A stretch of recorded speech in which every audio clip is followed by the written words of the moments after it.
Good evening, ladies and gentlemen. I'm going to call the meeting to order. It is 6:42, and this is the regular meeting of the Township Council for July.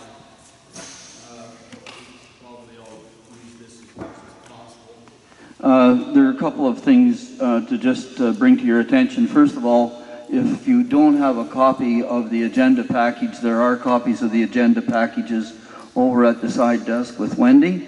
That's the first thing. The second thing is you'll notice that at the head tables here, we're not wearing our masks. We have approval from the health unit that once we're in our places and seated, the masks are not necessary, and I see most of you have gotten that information as well, so feel free to remove them as long as you remain seated. Now, before we begin this meeting, there's just a reminder that the meeting is being video and audio recorded, and that the recordings will be posted on the township website. So just so that everybody is aware of the fact that meetings are recorded. Generally, the camera focuses on the council table, but I can't guarantee you that your picture won't appear. So next, it's my pleasure on behalf of council to welcome everyone here this evening to observe the workings of council. It is not often that we have such a large number of observers present at a council meeting, but council members are aware that there are two controversial items on the agenda which have resulted in keen interest in the decisions which will be taken here this evening. So we want everyone to have an opportunity to listen and observe the workings. Now, members, before I proceed to the next item, which is approval of the agenda, and before I call for the motion to have the agenda approved, we have a procedural matter that has to be dealt with, which pertains to the number of delegations which will be heard this evening. And just by way of background, and this is, of course, for people who may not be aware of it, but on July the 17th, the clerk sent a note to all members of council, and she said, over the past number of days, I have received numerous delegation requests on the topics of Riverview Crescent and David Street. To date, staff have received 5 requests in the following order: David Annabelle Riverview, Stuart Curry David Street, Tim Marcus Riverview, Brenda Madison Mulder David Street, and Pat Grant David Street. Now, our procedural bylaw, section 1826, outlines the requirements and restrictions for delegations and presentations. Section 26 states that the clerk shall list delegations or presentations in the order in which they are received. Not more than 3 delegations or presentations in each council or committee meeting shall be booked. The mayor, with the support of council, may accommodate additional delegations prior to approval of the agenda. Now, over the years, we have held firm on the maximum of 3 delegations or presentations. However, due to the circumstances and issues, this may be the time for council to consider the alternative accommodating option. So members, you know that on your draft agenda that you have in front of you, you have 3 delegations listed, A, B, and C, and then there's 2 proposed delegations, and that is Madison Mulder and Todd Ferguson to speak on David Street, which may be accommodated by council. And then the 5th one is proposed severances on David Street, Pat Grant. So members, the way I'm proposing to deal with this is by way of motion. And I'm going to, first of all, point out that all motions are worded in the positive. So if you don't agree with the positive wording of the motion, you vote against the motion. So the first motion that I would like to see come from the table is that Madison Mulder and Todd Ferguson be granted delegation number 4. Is someone prepared to move that motion?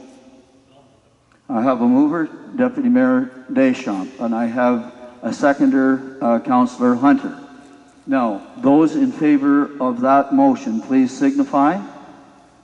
I see 5 votes in favor, so we will entertain delegation number 4.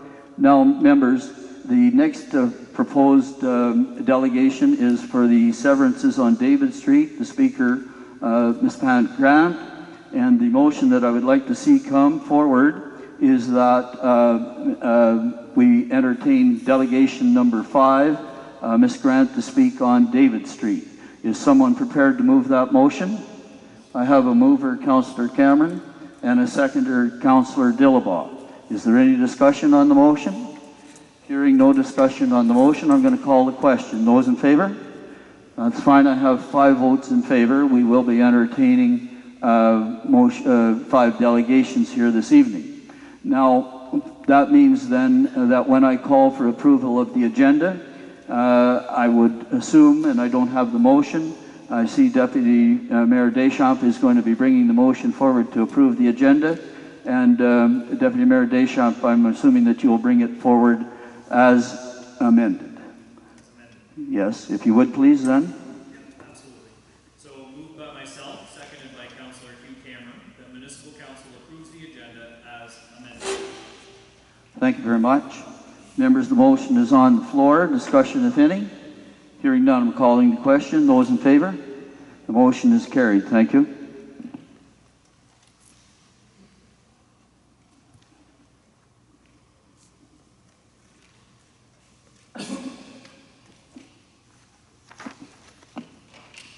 Thank you very much. And now I'm moving on to the next item on the agenda, which is disclosure of pecuniary interest and the general nature thereof.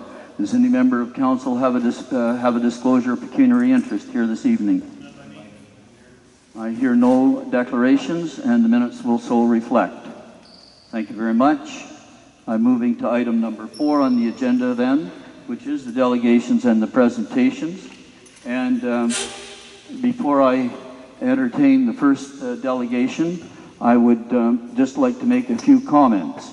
So first of all, ladies and gentlemen, this is a meeting of council. It's a formal environment, and in these kinds of formal environments, it's much stricter protocol than we would have at our committee meetings. And many of you were here for the committee of the Community Development Committee meeting a number of weeks ago.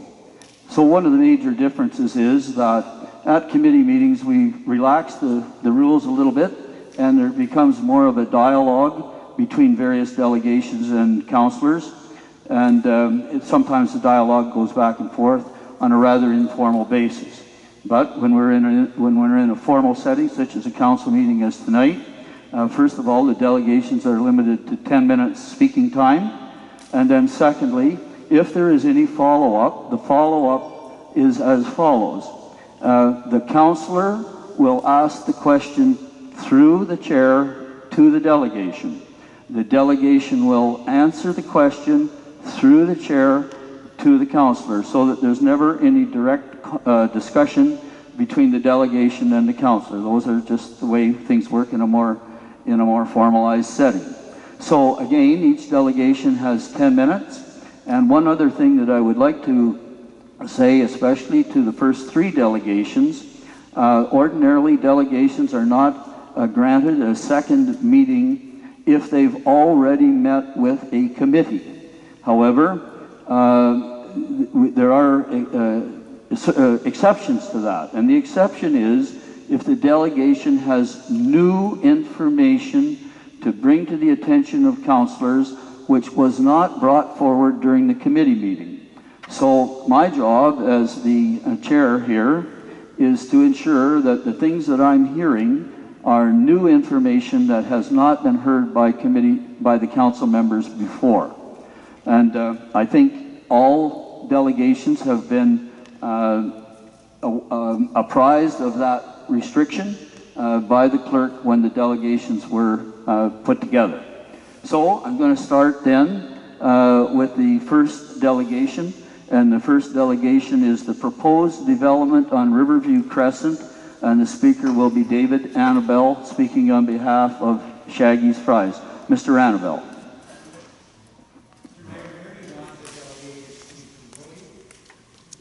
second, please. Podium. Yes, the CAO is indicating the delegations can speak to the podium.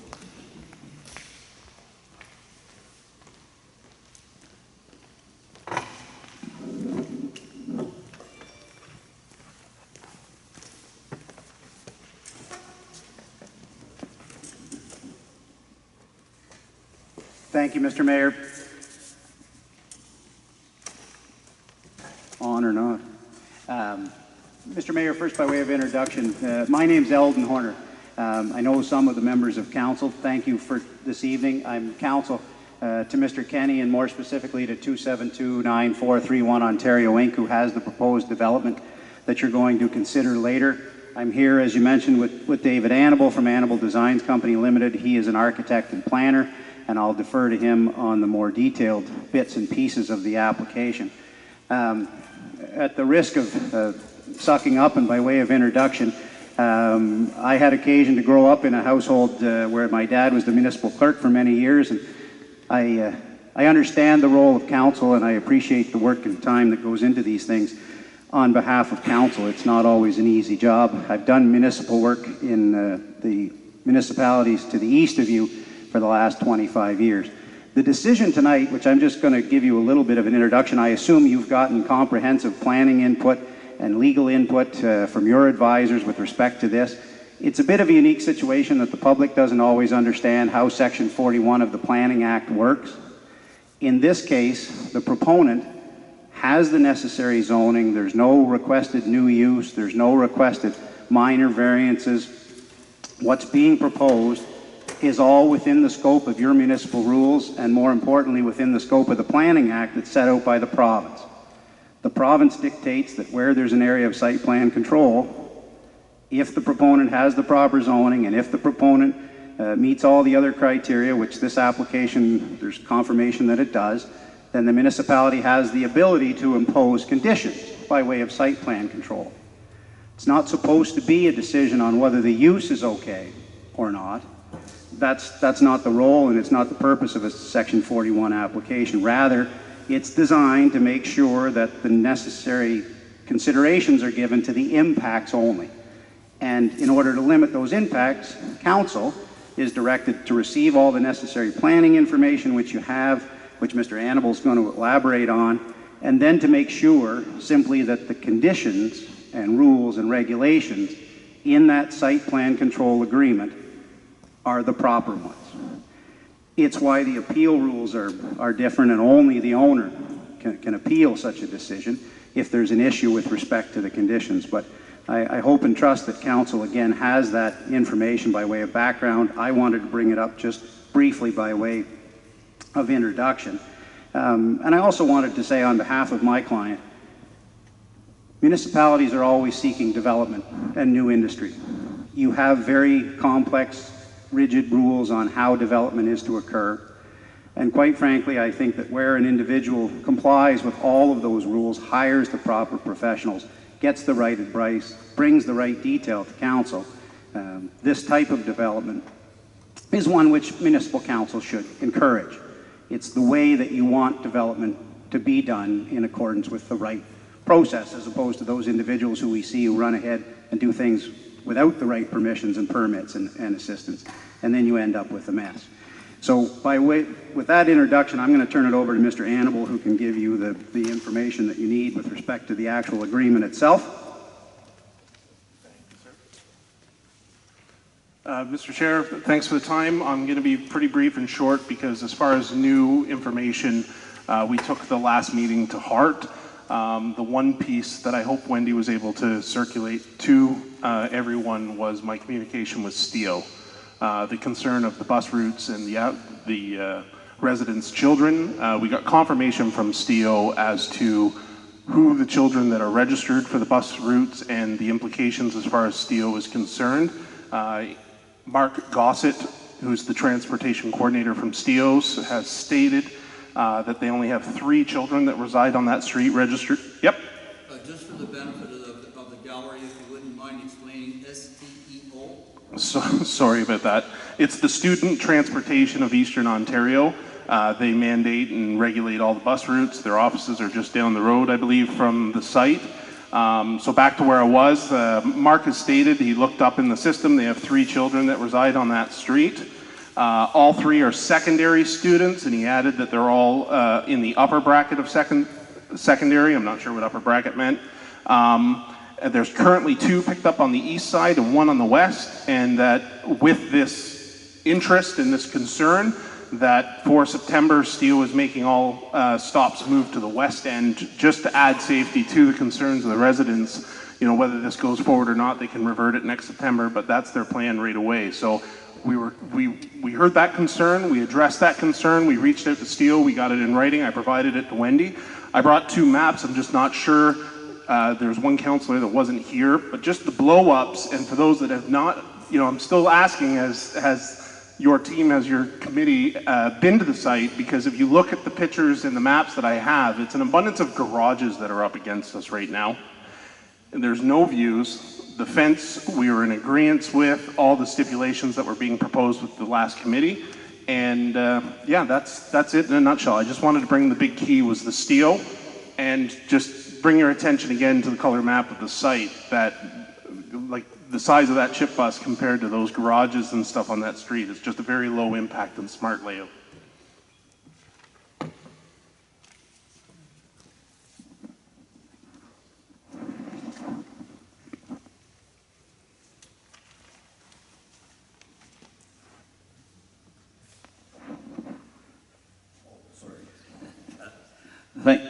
Thank you very much. Now, just for my help, before we go on, I missed getting the name of the gentleman that spoke first.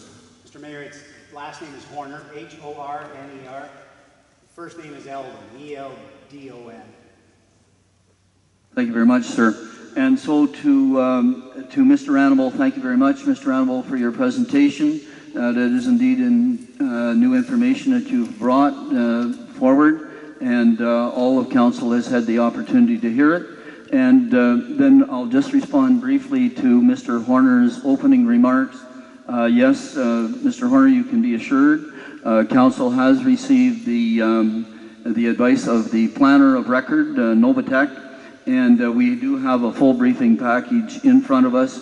We did have a full briefing package in front of us at the Community Development Committee meeting, and that full briefing package has been circulated to all members of council, and I think there's only one member here this evening that wasn't at the Community Development Committee meeting.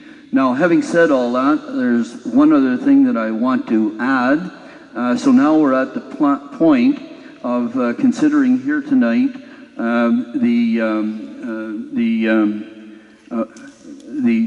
the concept or the approval or non-approval of a site plan agreement.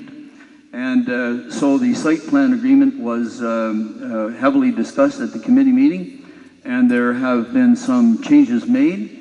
And I'll just point out to you that, and I'm sure you're aware of this, council now has three decisions that they can make. They can approve the site plan agreement, they can make modifications to the site plan agreement, or they can reject the site plan agreement. So those are their 3 choices, and those are the 3 choices that will be dealt with when we get to that section on the agenda, which will be 8A, and you're more than welcome to stay for that. Now I'm going to open the table up if there are any members of council that have questions for the delegation. Members of council. So I see no members of council posing questions to the delegation. I'll thank you very much for your presentation. Thank you, Mr. Mayor.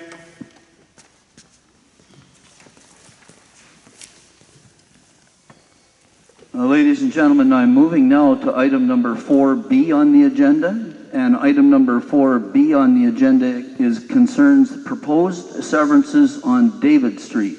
And the speaker will be Mr. Stuart Curry. Mr. Curry.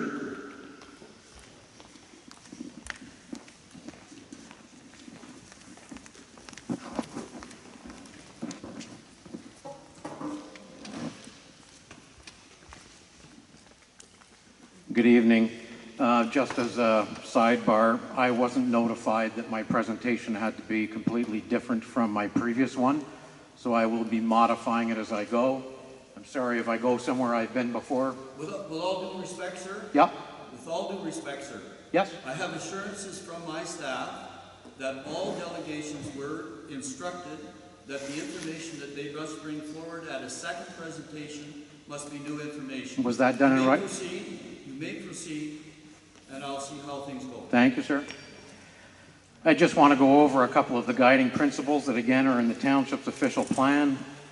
We will ensure public involvement in the planning process to ensure the protection of everyone's property rights.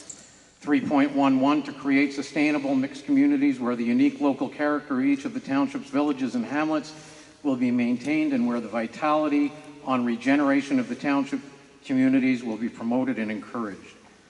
3.136, residential infill and redevelopment shall be encouraged, providing there is sufficient reserve capacity of water. Projects shall be carefully regulated to ensure the compatibility and with established neighborhoods. 5.86, in the event of conflict between long-term protected drinking water sources and other considerations, drinking water shall take priority. 5.7.2, virtually the entire township is considered to be a highly vulnerable aquifer. And yet, in number 3 of the responses to questions that were prepared for this meeting in the agenda regarding these severance, it is stated that a hydrogeologist with MECP shares that the aquifer running at this depth is a regionally significant water source with a great quantity of water. Could someone please help me and tell me how they're able to make such a statement without a hydrogeological study having been completed? During the planning meeting, it was mentioned several times that this multi-unit development should not have been allowed by the people in objection to it. It is always brought up that this property is zoned MCR and as such is permitted. It is then stated that the R3 zoning requested, and with the Ontario government plan for residential intensification, that these severances should be allowed. It is stated in the official plan that you have established a 25% target for this intensification. One would surely think that this should not apply to a partially serviced lot that exists on a highly vulnerable aquifer on such a small and quiet street. From the Ontario government website for best practices for siting a new well.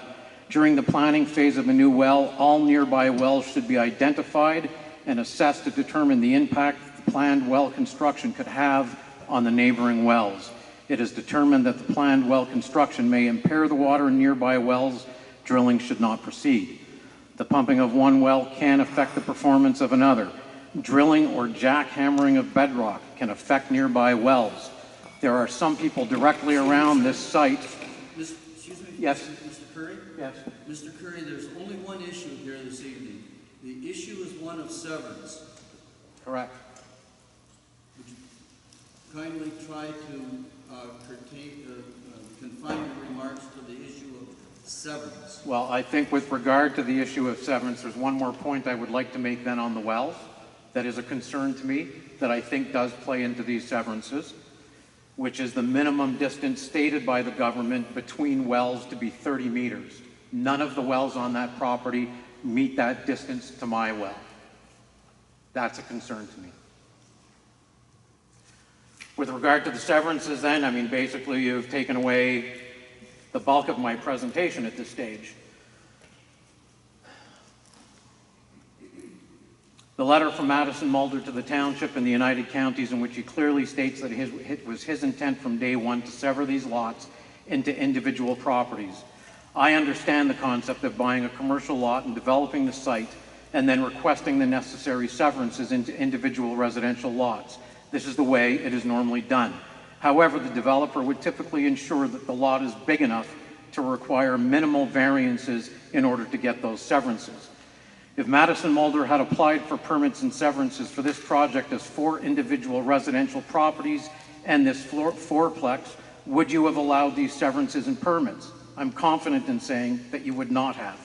So he has leveraged the MC zoning to get to this stage, but does not mean it should be granted. I believe that this will set a very dangerous precedent. If you sever these lots and these properties and others around them start to have water supply issues, then the township will fall into liability.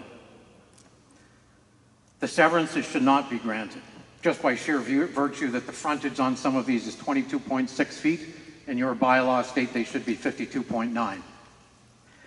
The back-facing wall of 32 David Street is 50 feet from the back wall of my house. In measuring heights and distances with the addition of air conditioning units now being added to the rear of the complex, if this building is allowed to remain, I would ask that the required fence on the side and rear of the structure be changed from 6 foot to 2 foot of lattice to 8 feet with soundproofing.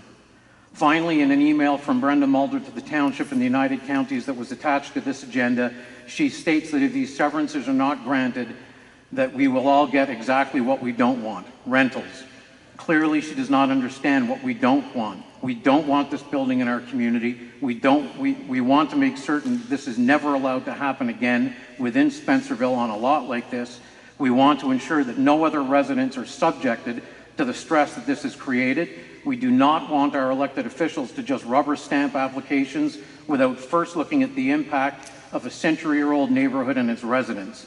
And if they were so concerned with what we want or don't want, perhaps that should have been approached to the community before this was ever even started. In the end, gentlemen, more important than all of this, you have left a pocket in this community at a complete loss. You have allowed this construction to occur without the thought to the impact on your constituents. We've all suffered a loss in property values. Who's going to compensate us for that, and how do you justify that in your minds? We are at risk of potential damage to our water supply. We have a building added to our block in the village that fits in like a proverbial sore thumb.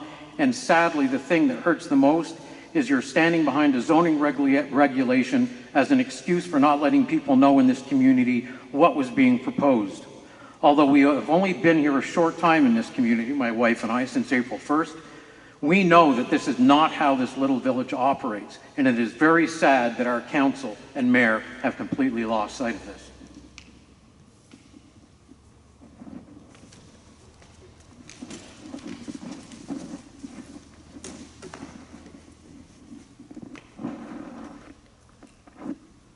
Thank you very much, Mr. Curry. I'm not, this is not an opportunity for debate, so I'm going to just ask if there are any members of council that have questions of the delegation. I see no members of council having questions of the delegation, so Mr. Curry, I'll thank you for your delegation. Thank you very much.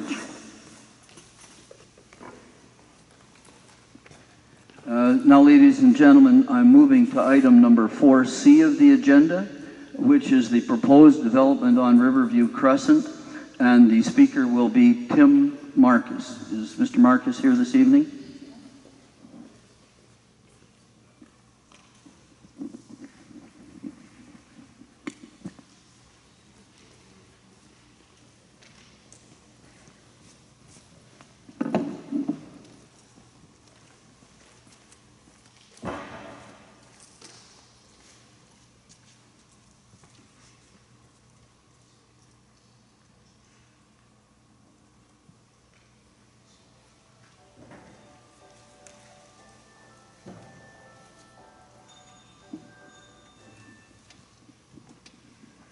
Okay, we are the residents of New Wexford.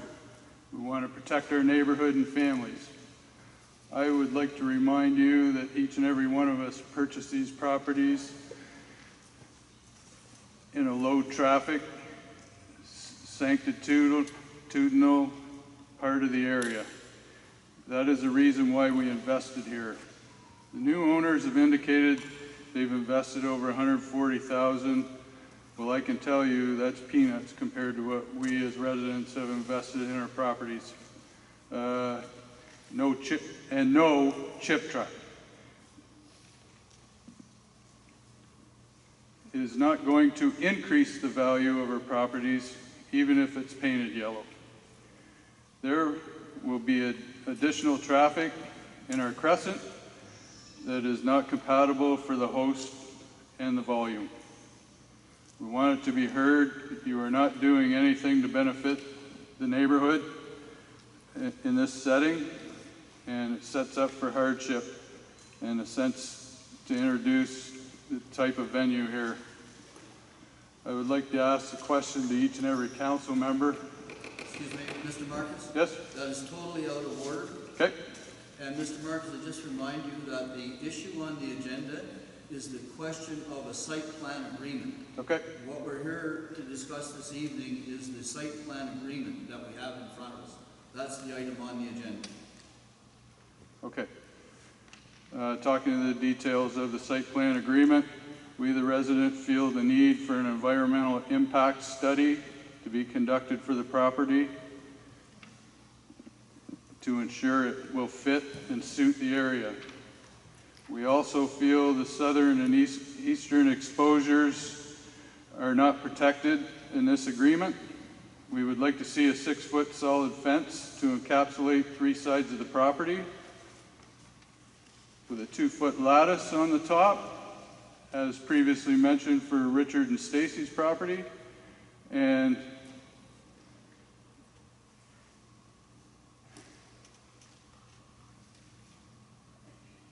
this should have a locked gate on it to eliminate traffic into the area when it's not operating. Permanent facilities for restrooms for customers, not porta potties, to lure travelers into the Crescent, and facilities to be locked at night. We ask the lot to be paved to eliminate dust and gravel from being deposited throughout the Crescent, and the applicants identified in the newspaper the plan was to increase property values locally, so we'd like to identify the need for the parking lot to be paved in aid of this.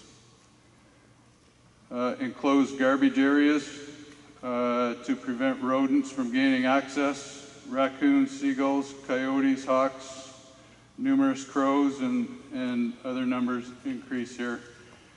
The owner should be accountable for this. We want the vehicles conducting construction and deliveries to enter the east part of the properties. We would like to see security cameras installed, signage to identify the system is in place. Also, there's a pavilion there on the plans, and the amount of excessive hangouts and options there during the nighttime hours puts us at a security risk.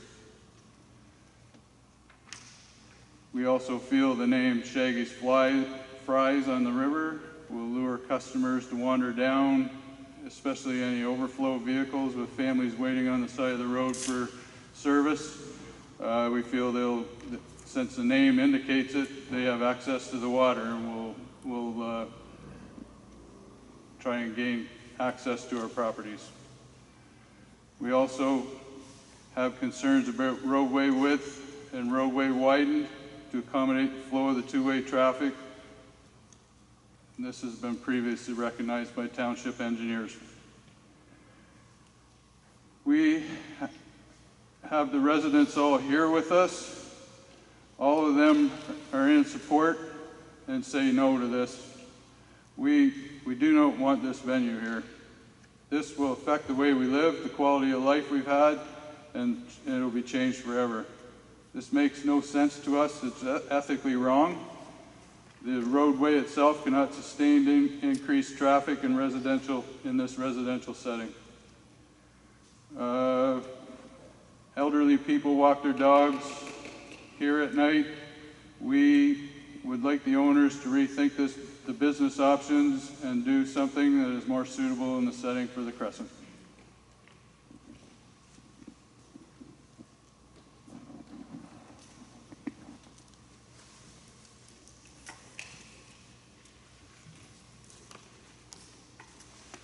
Thank you very much, Mr. Marcus, and I hope you will acknowledge that I was a bit lenient in allowing the discussion or your presentation to go on. So I just have one question from myself. Are you fully aware, and did you have copies of our planner's comment on the site plan agreement, Novatec agreement? Have you seen that document? And are you aware of it? Thank you very much. Now to members of council. Members of council, are there any questions of the delegation?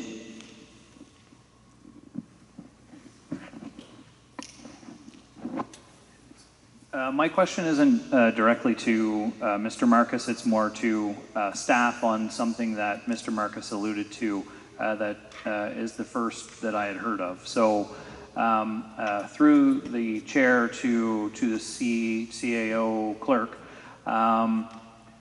do we have, Mr. Marcus mentioned that they wanted the parking lot paved.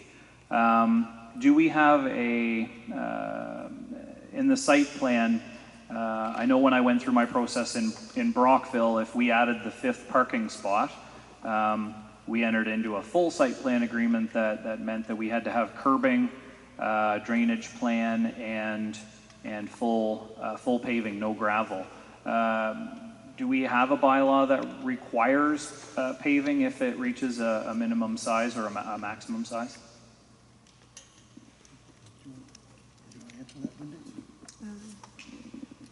To the CAO, please.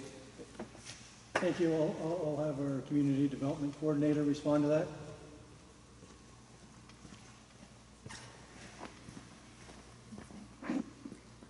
No, we don't have a bylaw in place that requires paving when there is a certain amount of parking spaces. We have, to the site plan control agreement, added a condition that dust suppressant be added to the gravel parking lot to make it more compatible with the neighboring residential uses.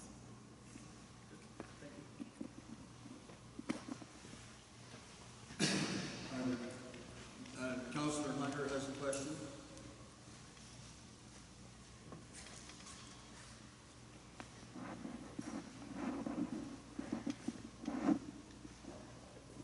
Through the chair to our delegation, our site plan control agreement on the south side of the is recommending a hedge across there.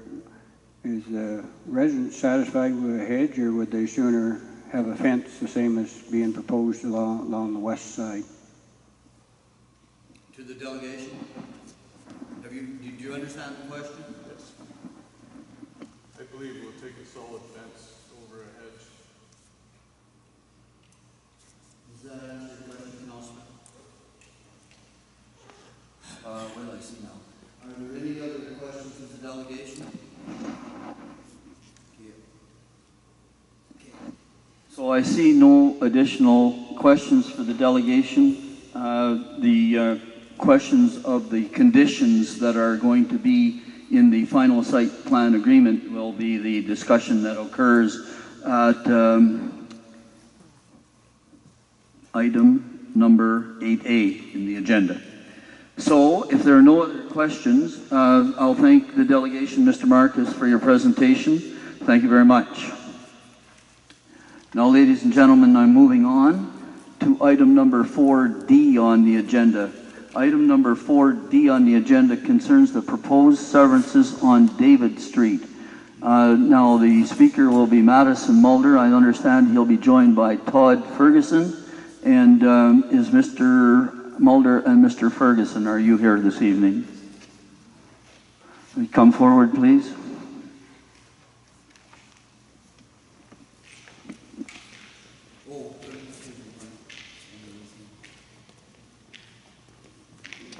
So this particular delegation has not appeared before council or before the committee before.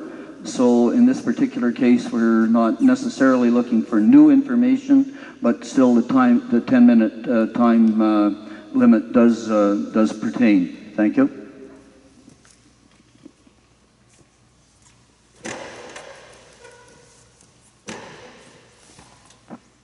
Thank you, Mr.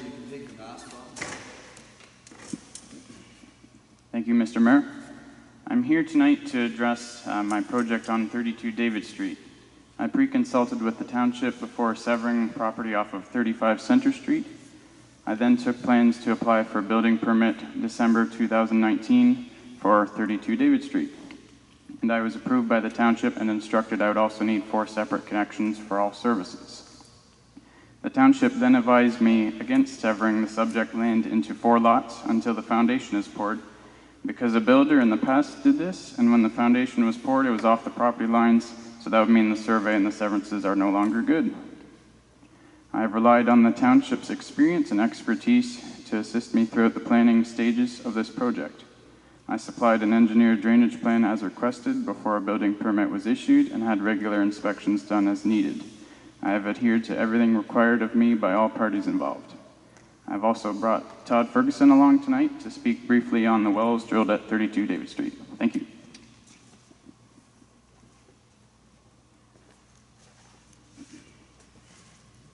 Mr. Mayor, Council, ladies and gentlemen, my name is Todd Ferguson. I am the owner of Splash Well Drilling. My company was the company that constructed the water wells at David Street, 4 water wells for Mr. Mulder on his property.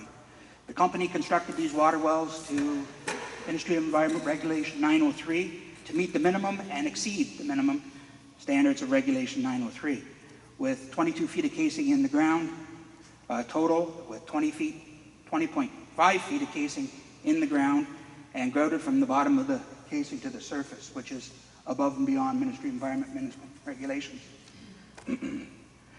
The wells were constructed then down gradient, and we intersected water-bearing fractures at 45 and 70-ish feet in all 4 wells, with the total depth of the wells finishing up at 81 feet in total. After the drilling process was completed, each of the wells was pumped separately at a rate of 20 gallons per minute.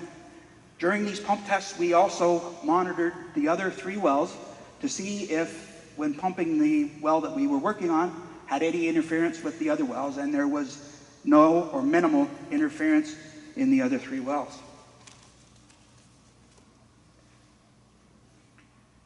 None of the wells that we pumped, the 4 wells that we pumped, dropped more than 1 meter in depth from the initial static level of the water before pumping to the pumping level of the well after the 1 hour pumping at a rate of 20 gallons a minute. And all 3 of them recovered within 2 minutes, with one taking 10 minutes to recover.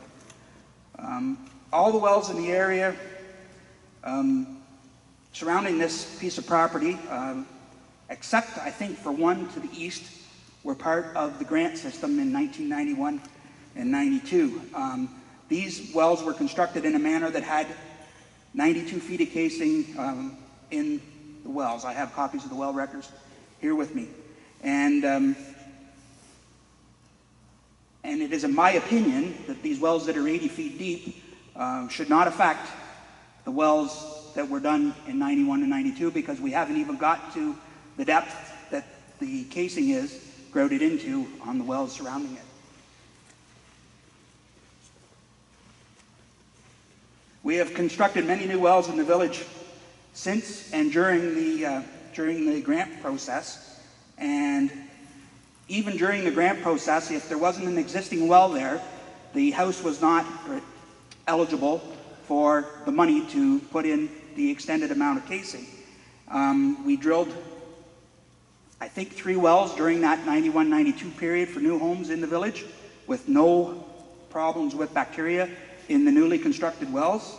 And since then, I think we've drilled to the tune of 15 wells in the village, and none of the wells had any problem with bacteria or flow. There is an immense amount of water in that shallow aquifer. It supplied the whole village for years and years and years, until the point of where they had the problem with the bacteria, and then the wells were cased off past the shallower aquifers, and sourced the water in the deeper aquifers. Mr. Mayor, I would just like to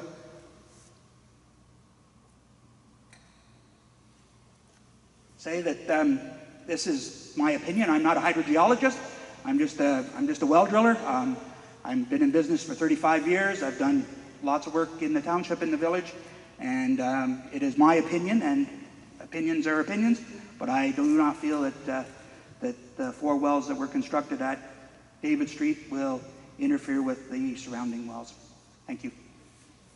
While Mr. Ferguson has the mic, Mr. Ferguson, I just asked you to go back and review with me the standard to which the wells were drilled. Regulation 903, which mandates you have a minimum of 6 meters of casing in the ground and 16 inches of stick up above the ground. The wells that were constructed have 20.5 feet of casing in the ground, which is almost a foot greater than than the Ministry of Environment minimum standard, and 18 inches of stick up above grade. At the time of well construction, I'm not sure what the grade is now, but at the time of well construction, that's where we were at. Now, while Mr. Ferguson has the mic, are there any other members of the council who have questions of the delegation? Mr. Councilman Hunter. Through the mayor, Mr. Ferguson was referred to that there wasn't proper distances between the 4 wells and the existing wells. What's the required distances? There is no separation distance between wells in Regulation 903. Separation from source of pollution, yes, but not separation from well to well. You cannot interfere with a secondary well. Then the well constructor is liable if there's interference with when constructing the well. If you make the water dirty in an adjacent well, you have to deal with it to get it cleaned up. Nobody owns the water. I've had this conversation with the Ministry of Environment in the last year. The water is there for everybody's taking. There's nobody that owns the water that's in the ground. It's owned by the people of the province. There is a township that has put claims on the water, but that township, if push come to shove, would have to backtrack a little bit there. So, are there any other questions of the delegation? thank you.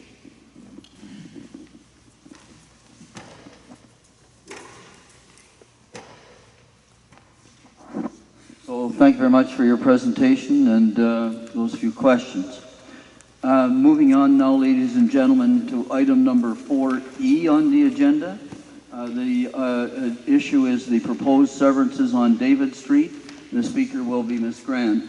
And Mrs. Grand has not appeared before any of the committees before, so this is her first presentation. She's not limited to any specific topic. Mrs. Grand.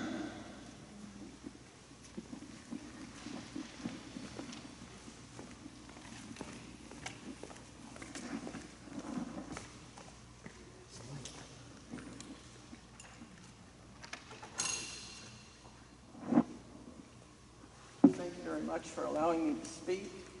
I certainly have some issues with what's gone on David Street. I'd like to take you back to the initial severance on David Street.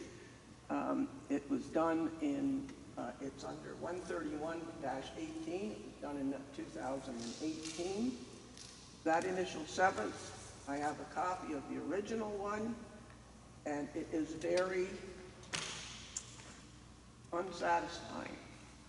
Where they describe the land to be severed, they describe it as existing buildings 0, as proposed buildings 1.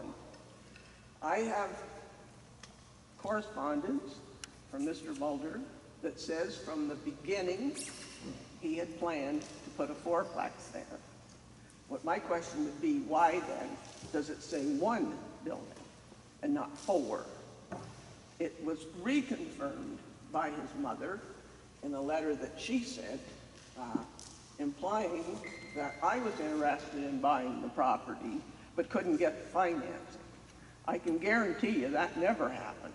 I was never interested in buying the property, and I surely would have been able to get financing. So when I go back to the original severance, where this all started, that's where I see where the problems began. So now, I wrote a bunch of stuff. So I will read what I've written. I'm Patricia Grant, and here to try and understand what's happening in our village and why the 2019 official plan, paid for by all taxpayers in Edwardsburg Cardinal, is in many cases being ignored or interpreted by the township in a way to accommodate contractors and exempting the township of their responsibility to the homeowners. I speak of Spencerville here.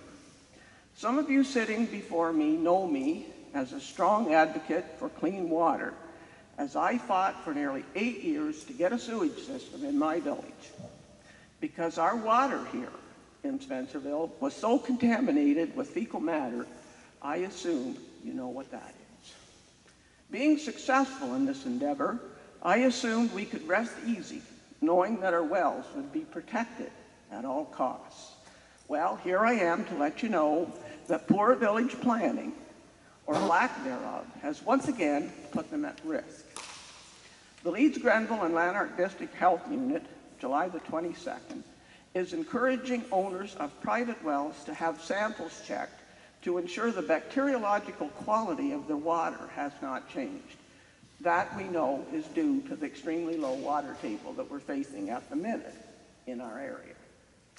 Well owners are also being encouraged by the health unit to conserve water before their wells start to become problematic.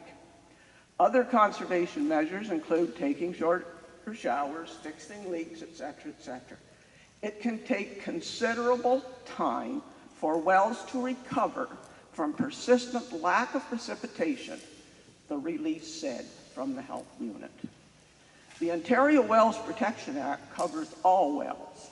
I believe it was never considered in this case. Siting a new well is the law. The size of this entire block of homes is less than 2 acres and will now have to support 11 wells, when 2 acres is required to build in the rural area with a well and a septic just less than a half a mile away. I have serious questions.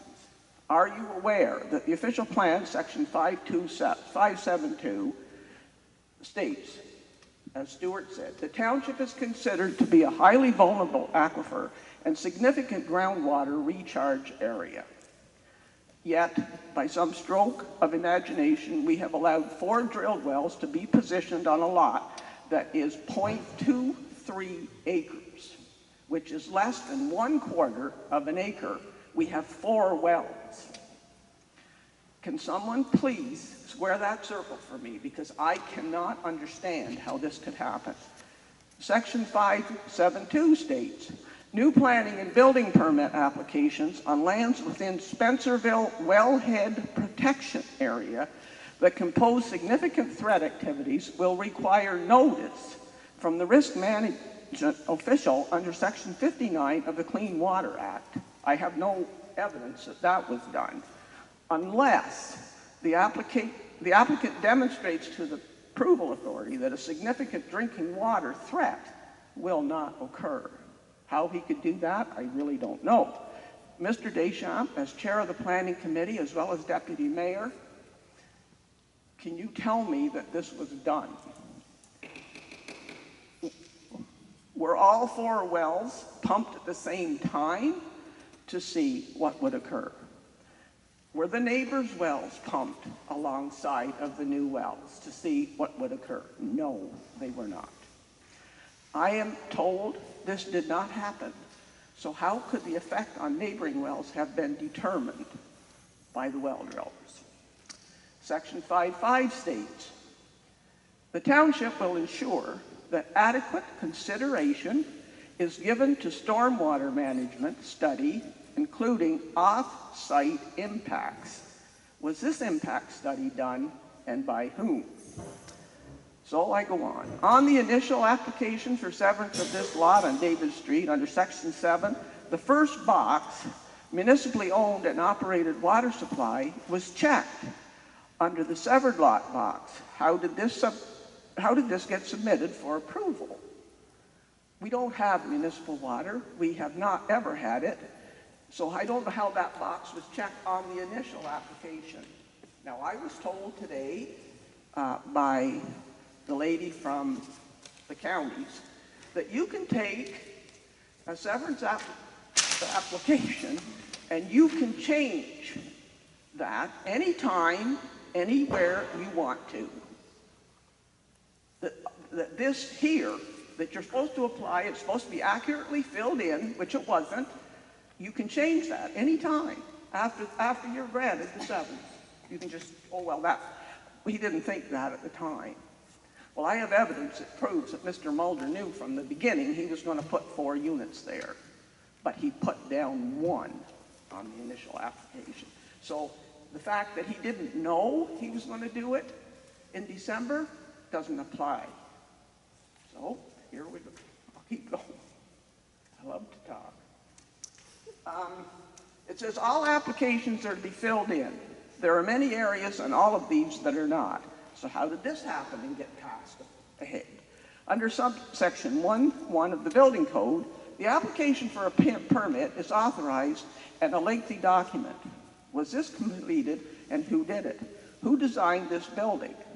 And may we have a copy of that requirement? No, we couldn't have it. Ontario Building Code 1992, section 8215, says that 15 meters or 50 feet is the required distance from a source of contaminants. The surrounding old septic tanks were supposedly filled in with sand as required by the MOE, but the weeping beds were never decommissioned, and believe me, contamination remains in the ground indefinitely. Because when I fought to get the wells cleaned up in Spencerville, I was told by the Minister of Health at the meetings that I attended that contamination can flow 20 miles underground because there was a lot of people concerned about the DuPont plant at the time because there was a lot of brain cancers that erupted in Spencerville. In fact, there were more per capita than any place in Ontario. So they thought, so they told us we have to be careful. So when the new wells were drilled by the MOE in 1980 or 1990, that's why they were cased and grouted. Now, Mr. whatever his name is there, the well driller, he said that they were cased and graded down. Mine, I got the first one because I was the biggest mouth in town, so I got the first one. Mine was drilled, it was grouted and cased down 125 feet before the well was 180 feet, but it was cased and grouted down 125 feet. According to the Ministry of the Environment, a guy that I spoke to the other day, Mr.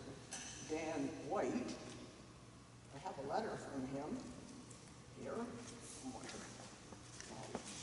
1 minute, Mrs. Grant. Is that all I got? Yeah. Oh, good Lord. Well, I have another thing. It says the consent granting authority must give notice of application before a decision is made. Notice of application is given at least 14 days in advance of a decision by the consent granting authority, either through local newspapers or by mail. Any person or public body may submit his or her views to the consent granting authority. What else have I got here? Every storm drainage system shall be connected to a public storm sewer works. I don't know where the storm drainage is going to go off of that property. I know it's going to go east because it can't go west because it's going uphill. That has not been effectively looked at as far as I'm concerned. So to now award severances to make this unit into 4 that don't meet any of the official plan standards. It doesn't have the frontage requirement. There's no place for parking. I don't know where the snow's going to go. All these issues are there. Nobody is wanting to deal with them. But I think it's high time that everybody gets involved here. Like, I feel sorry for the people who live in that area. I don't live right there. But my water's just as contaminable as anybody else's. And I do feel sorry for the Mulder family. Because I really feel that because of the incompetence or the negligence on these documents, that they have been led to believe that whatever they want to do, they can do. Well, that's not the way it works. And that's all I have to say. But I will be back. I'm not done. Mr. Spencer, are there any questions for the delegation while Mrs. Grant has the microphone? Okay, so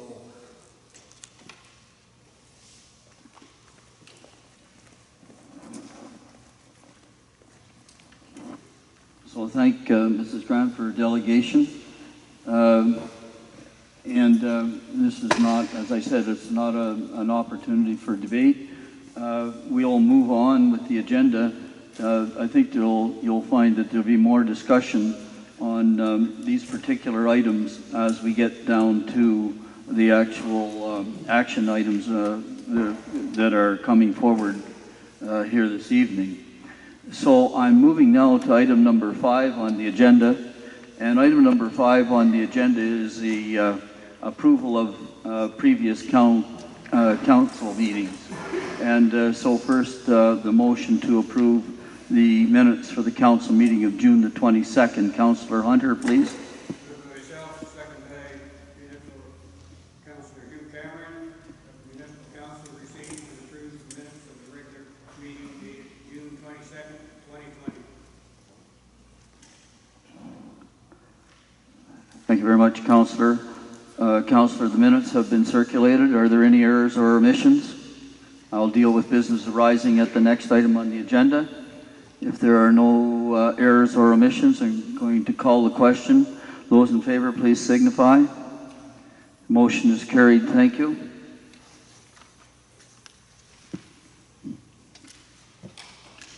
And I'm turning now to 5B, which is approval of the minutes of the special council meeting held on July the 13th. Councillor Dillava. Thank you, Mr. Mayor. Moved by myself and seconded by Councillor Cameron that the Municipality Council receives and approves the minutes of special meeting dated July 13th, 2020.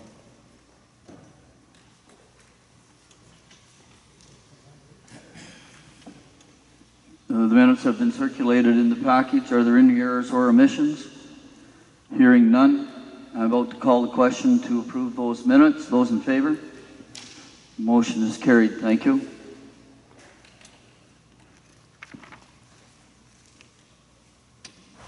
And I'm at item number 6 on the agenda. Does anyone wish to bring forward any business arising from the minutes of the previous council meeting? Hearing no response, I'm moving then to item number 7 on the agenda. Number 7 on the agenda is the approval of various committee meetings that have been held in the period since we last approved, and some of them go back some time. So the first is the approval of the Public Library Board meeting of May the 5th. Councillor Cameron. Yes, thank you, Mr. Mayor. Moved by myself and seconded by Councillor Dillaba that the Municipal Council receives the minutes of the Public Library Board meeting dated May 5th, 2020. Thank you very much. And Councillor Cameron is the only member of council on that committee. Are there any questions for Councillor Cameron? Hearing none. I'm about to call the question. Those in favor of the motion, please signify. Motion is carried. Thank you. And item number 7B, the Port Management Committee meeting of June the 17th. Councillor Hunter. Moved by myself, seconded by Councillor Cameron.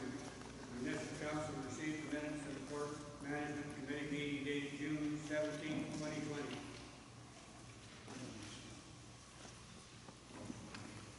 Thank you very much.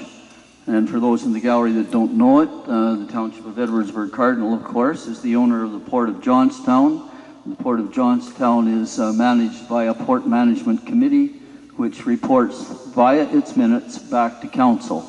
Gentlemen, are there any, councillors, are there any questions arising from the minutes of the Port Management Committee meeting of June the 17th? Hearing none, I'm about to call the question. Those in favor? Motion is carried.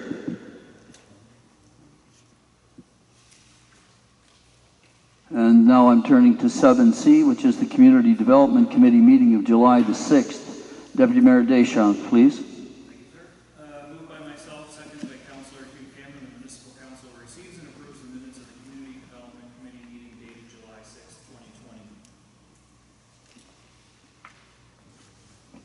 Thank you very much. Are there any questions of Deputy Mayor Deschamps with regard to these minutes? Hearing none, about to call the question. Those in favor? The motion is carried. And again, just for the benefit of the folks in the gallery, we do most of our business as Committee of the Whole, which means that all members of council are members of most committees. The only exception to that is the Community Development Committee, but otherwise all members of council are present at those committee meetings. They're operated much more informally than a council meeting such as tonight. And the reason that you're not hearing any questions is because all council members are familiar with everything that's gone on at those meetings. So now I'm going to item number 7D on the agenda, which is the Committee of the Whole meeting Administration and Finance of July the 13th. Councillor Hunter, if you would, please. Move myself, seconded by Deputy Mayor Bischoff. The municipal council receives and approves the minutes of the Committee of the Whole Administration and Finance meeting dated July 13th, 2020.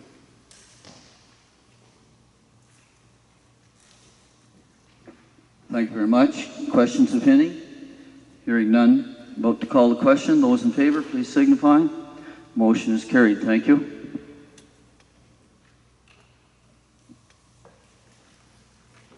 And then the last committee meeting is the Public Works Environmental Services Facilities Committee meeting of July the 20th. Councillor Cameron. Yes, thank you again. It's moved by myself and seconded by Councillor Dillabaugh that the Municipal Council receives and approves the minutes of the Committee of the Whole, Public Works, Environmental Services, and Facilities meeting dated July 20th, 2020. Thank you very much, Councillor. Are there any questions coming or arising from these minutes?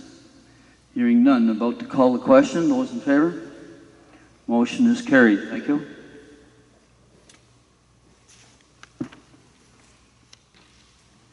All right, now, ladies and gentlemen, I'm turning my attention to item number 8 on the agenda. And item number 8 on the agenda is the question of a site plan control agreement for Kenny. And Deputy Mayor Deschamps, I believe you have that motion. Moved by myself, seconded by Councillor Hugh Cameron, the Municipal Council enter into the site plan control agreement as attached with 2729431 Ontario Incorporated, Rick Kenny, as recommended by the Community Development Committee. Thank you very much.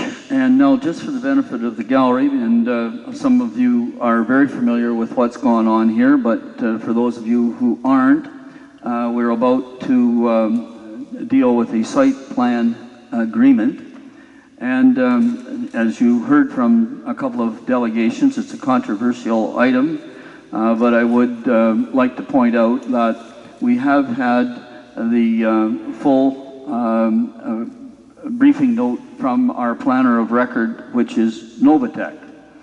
And Novatec has given us some direction and advice. And the other thing that I would point out, because I don't want people to think that we jump into these things easily, the proponent has satisfied, as indicated by one of the earlier speakers, Mr. Horner, the proponent has satisfied all the requirements of the official plan, of the zoning bylaw, and has brought his proposal forward in total conformity to what is required by the zoning bylaw. So this particular site plan that we have in front of us is designed to address a number of concerns that were raised at the Community Development Committee meeting.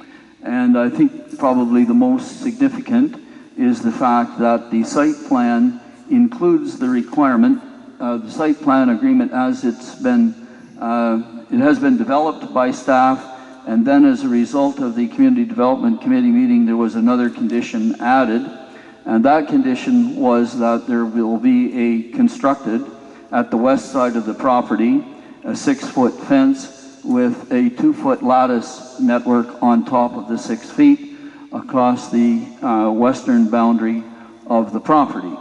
Now, Council, the site plan agreement is up for discussion, and Chair is prepared to enter into discussion in regard to the site plan agreement. Speakers, if any. Councillor Hunter.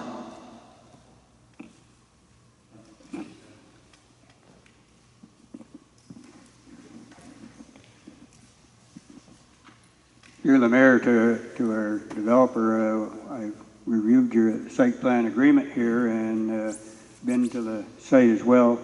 It's proposed in our site plan agreement that we have that you're willing to establish a hedge along the southern boundary of the property, as stated by the delegation. Like they would sooner see a fence along there rather than a hedge. I was wondering if you would consider this as in my opinion, a hedge is going to take a lot of years to develop up to really a blockage of view, and having established a few hedges, it takes quite a number of years to get them really established good, and quite a cost involved in establishing a proper hedge. I wondered if you wouldn't be more prepared to put a fence in. It'd probably be more to satisfy the residents in the area, plus probably on the long run a lot less cost to you in maintenance and management of it. Through the chair, please.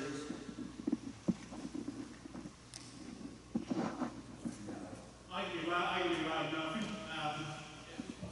We thought it would be beneficial to Parkland Center to be ahead, but I mean, to get this looking done, if they want a pressure treated fence as stated, 6 foot with a 2 foot topper along the southern extremity, then sure.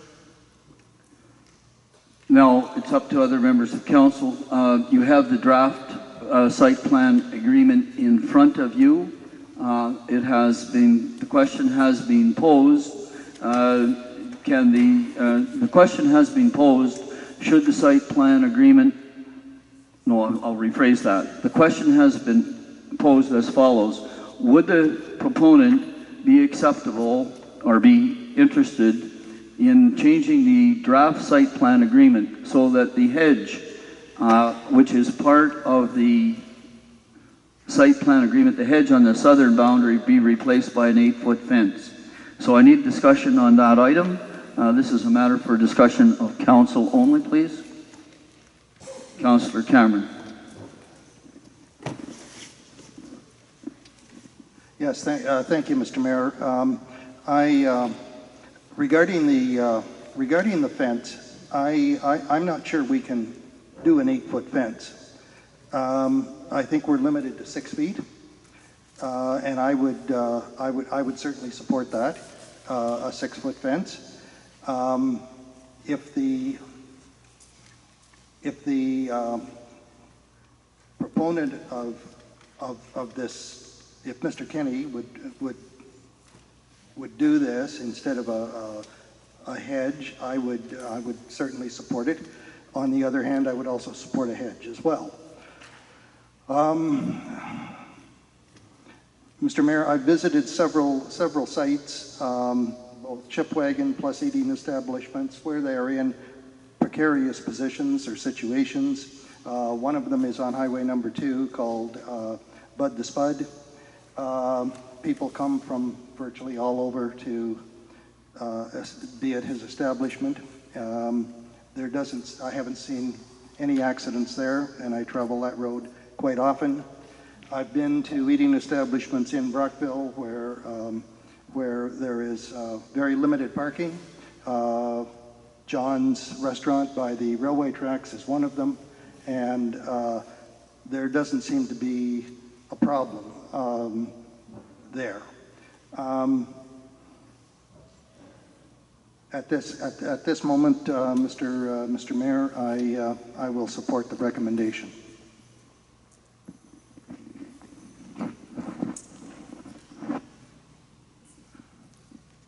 So the issue resolves this way. I have two speakers in favor, so I'm going to try to solidify the issue. The issue is as follows. We have a draft site plan agreement, a draft site plan control agreement in front of us with 2 schedules to it which outline the conditions under which this development would occur. So the question before the council is the following.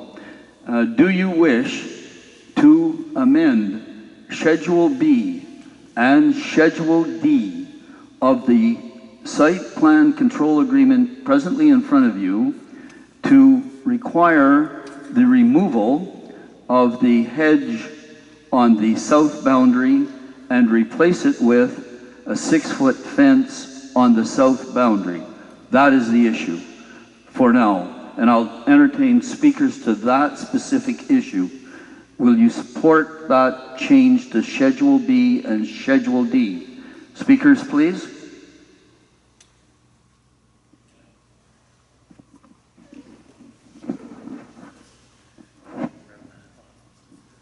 Through the chair to, through the mayor to the CAO clerk again, with reference of being, to being south of Highway 2, is there any prohibitive bylaw to fence facing height sort of along the north or south boundaries? I know this was a discussion we went through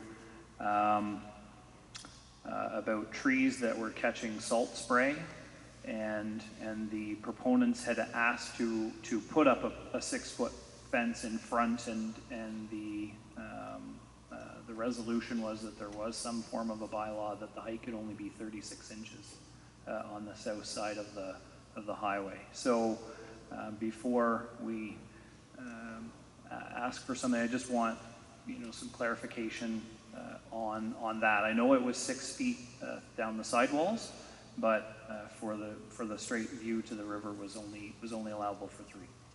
I just want to jump in here with a point of information. The restriction on the height of the fence, I think we encountered in the Spencerville situation that there is a height limit to both main fence and side fences in Spencerville. Do those same conditions apply in the New Exford subdivision? I'm going to ask staff to address that question first before they get to your question. I just need to know whether the same 6-foot restriction applies in Spencerville as well as in New Exford. Thank you, Mr. Mayor. Our zoning bylaws, I'm not going to quote which section it is because I don't think I have it memorized, refers just to residential use properties. And it says the side and rear yard has a maximum of 6 feet, and from the front of the building and towards the road has a maximum of 3 feet or 36 inches. But it applies only to residential use properties, so it would not apply to this property that will have a commercial use.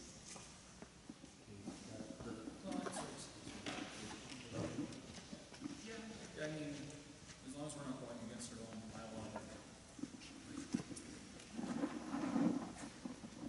bylaw. The point is here that there is a twist being thrown into the draft that we've got in front of us, and staff is not totally prepared to deal with all the intricacies of that potentiality, but we're going to see if we can get our way through it. So I would need to have, I need other speakers to speak to the amendment that the proposed hedge on the southern boundary be replaced with a 6-foot fence. Now I'm speaking only to the southern boundary because that's all I have in front of me at this point.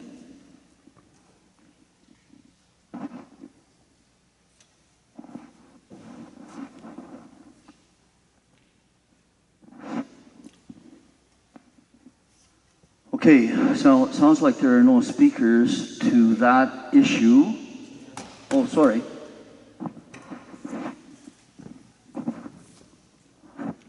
Yes, Mr. Mayor, if that's the one only, is that the one of the first issues we're dealing with the 6-foot fence? I would agree with and go along with the 6-foot fence on this.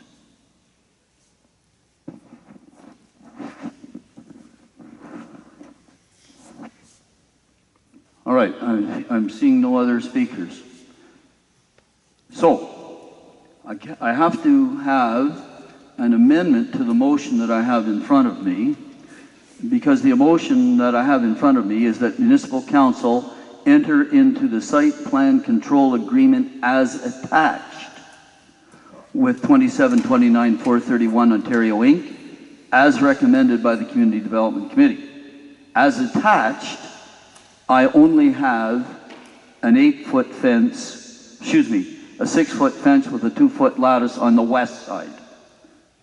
So, I need an amendment to the motion to remove the proposed hedge on the southern boundary and replace it with a 6-foot fence on the southern boundary. I need a mover to the amendment. I have Deputy Mayor Deschamps moving the amendment. And Councillor Hunter, are you seconding? And Councillor Hunter seconding the amendment. We're going to vote on the amendment only, the intent of which is to remove the proposed hedge on the southern boundary and replace it with a 6-foot fence on the southern boundary. Those in favor of the amendment. Right, the amendment is carried. And the amendment being carried now becomes part of the entire motion. And so the entire motion will read as follows. And I have the entire motion as follows, moved by Deputy Mayor Deschamps and seconded by Councillor Cameron. That Municipal Council enter into the Site Plan Control Agreement as attached with 2729-431 Ontario Inc. Greg Kenny, as recommended by the Community Development Committee, and as amended to remove the proposed hedge on the southern boundary and replace it with a 6-foot fence on the southern boundary. Those in favor of the motion as amended, please signify. So the motion carried. Now, that does create some issues, and I'll explain what those issues are. But when we get to the bylaws, which would ordinarily implement that motion, the bylaws refer to certain documents which will have to be amended before the bylaw can be executed. So I say to the proponent and his planner that our staff will be waiting for a revised mapping, Schedule B, to incorporate the 2 changes that have been directed by council by virtue of that motion. Now, the staff will amend the text portions of the proposed bylaw, but we'll wait to execute the agreement until the proponent provides the amended Schedule B, the map that goes with Schedule B. I'll deal with that more fully when we come to the bylaws. All right, so that deals with item number 8A on the agenda. I'm moving now to item number 8B on the agenda. 8B on the agenda is the severance application Mulder, application B4320, B4420, B4520, and B4820. Deputy Mayor Deschamps, I believe you have that motion.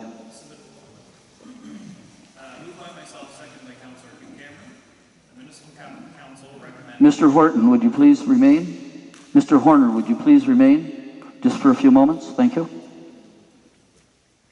Go ahead, Deputy. Moved by myself, seconded by Councillor Hugh Cameron, the Municipal Council recommend in favor of severances B-43-20, B-44-20, B-45-20, and B-48-20 with the following conditions. 1, that the applicant provides the township with a draft reference plan noting the lot area and lot frontage. Excuse me, Deputy Mayor.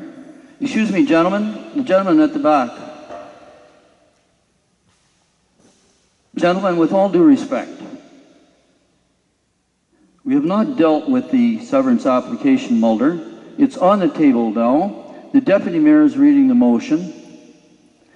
There have been many complaints here this evening about us not listening to delegations. Citizens have a responsibility to be part of the process. And the process which led to the zoning bylaw that we presently administer took place some time ago. And we are about to enter into the process of a new zoning bylaw for the township.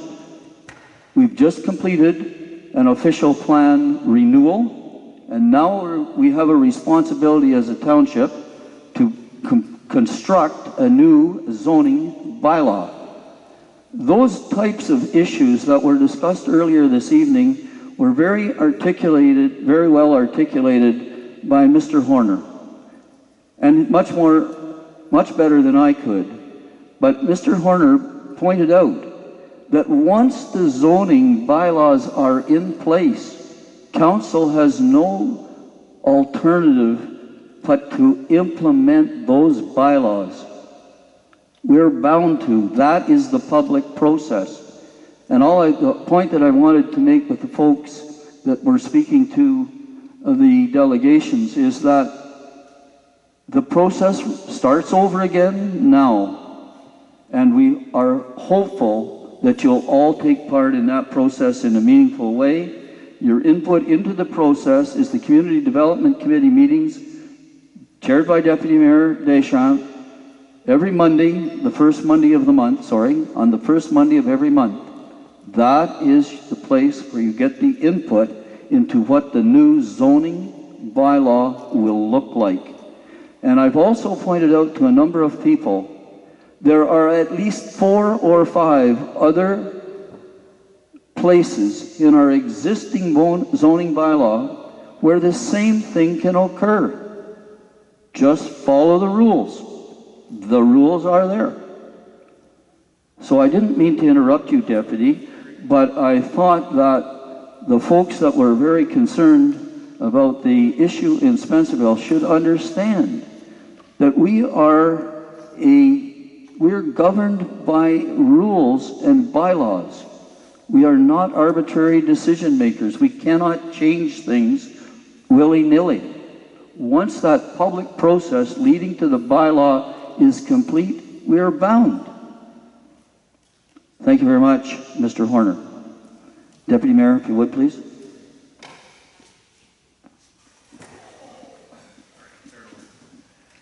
Moved by myself, seconded by Councillor Hugh Cameron, that Municipal Council recommend in favor of severances B-43-20, B-44-20, B-45-20, and B-48-20 with the following conditions. 1, that the applicant provides the township with a draft reference plan noting the lot area and lot frontage in metric units for each proposed land parcel and easement.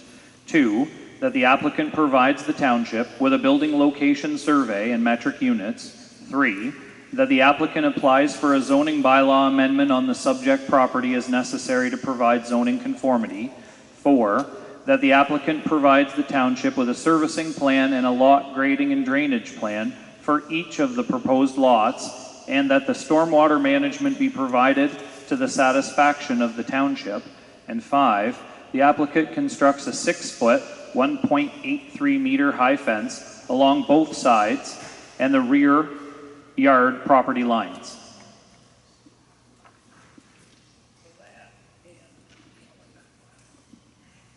Thank you very much, Deputy Mayor. My apologies again for the interruption. Council, the motion is on the table. Discussion, if any? I see no hands rising. I'm about to call a question on the motion. Those in favor of the motion, please signify.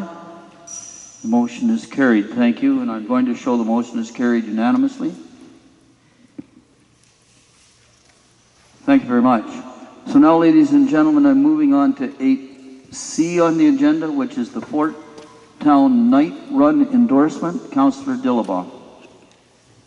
Thank you, Mr. Mayor. Moved by myself, seconded by Councillor Cannon. Whereas due to the impact of COVID-19, we prevent the order of social gathering and social distance in the Fort Town Night Run, modified the safety and the protocol for the annual charity event. And whereas the Fort Town Night Run has provided additional notice to affected residents along Windmill Road.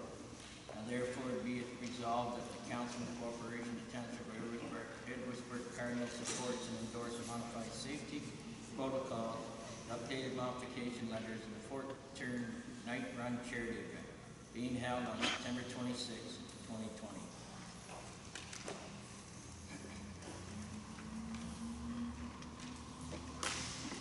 Thank you very much, Councillor. This has been well discussed at a committee meeting. Are there any comments or discussion? Hearing none, I'm about to call the question. Those in favor? Motion is carried. Thank you.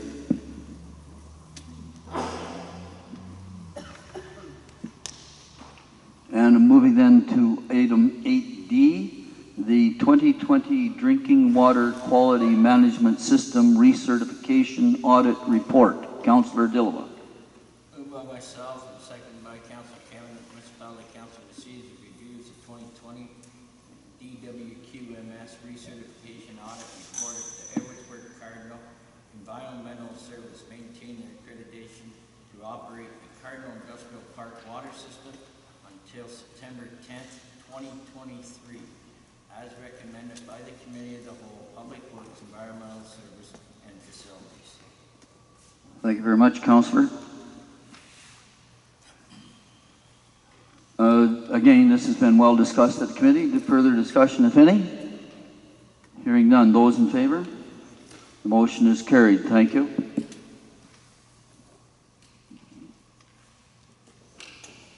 And item number 8E, the 2020 Hot Mix Program. Councillor Cameron.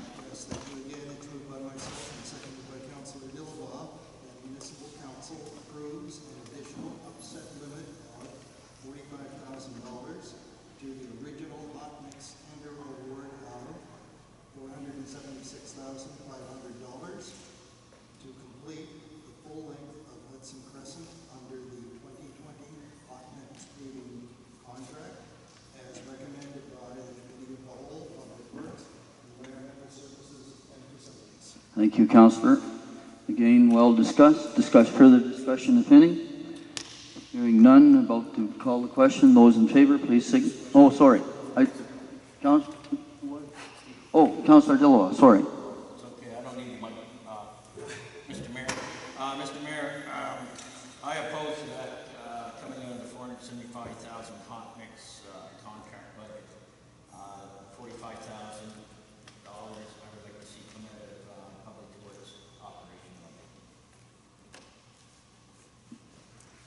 budget. In the motion, there's nothing to indicate the source where it's going to come from. So I'll just turn to staff for a minute to see what the staff plan was to add that additional $45,000 to the tender that's already been awarded as an addendum to the tender. Mr. CAO, please. Thank you, Mayor. At this particular stage, the funding source is undetermined.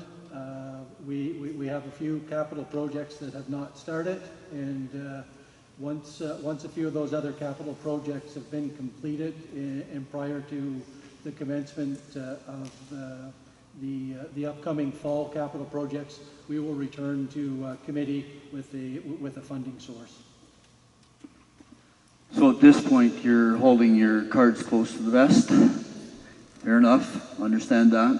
Now, Councillor, I don't know whether that answers your question or not. Is there a follow-up question? No. Seeing none. Fair enough. Deputy Mayor.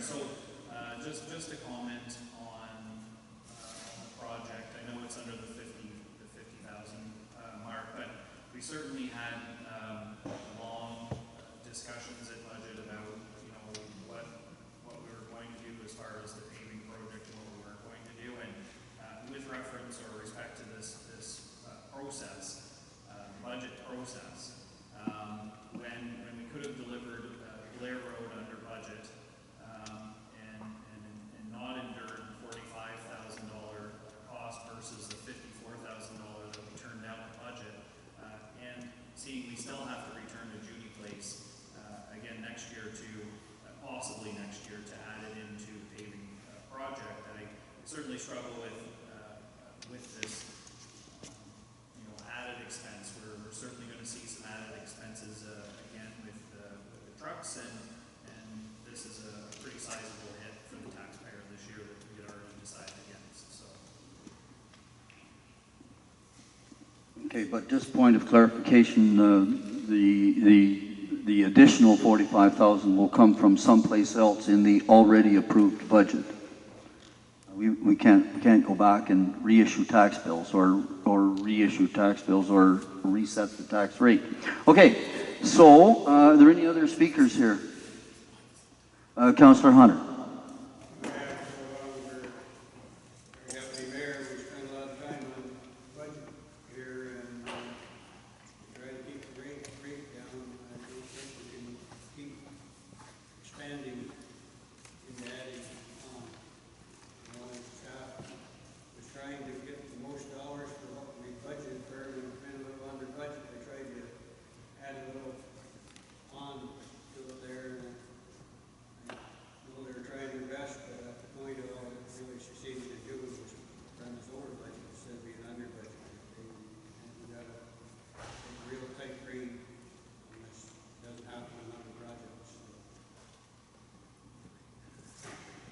fair comment, further comment?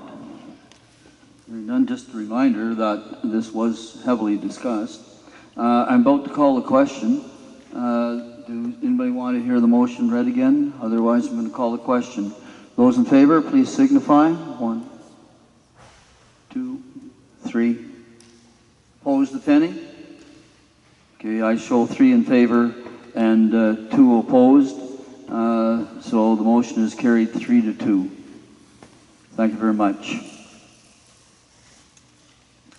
And now I'm at item number 8F on the agenda, which is the execution of a rural economic development program agreement with the province. And Councillor Dillabaugh, I ask you to bring that motion forward. Thank you, Mr. Mayor. Moved by myself and seconded by Councillor Cameron that the municipality council passes the bylaw to enter the funding agreement with the Minister of Agriculture. Oh, I don't think that's what we're looking for.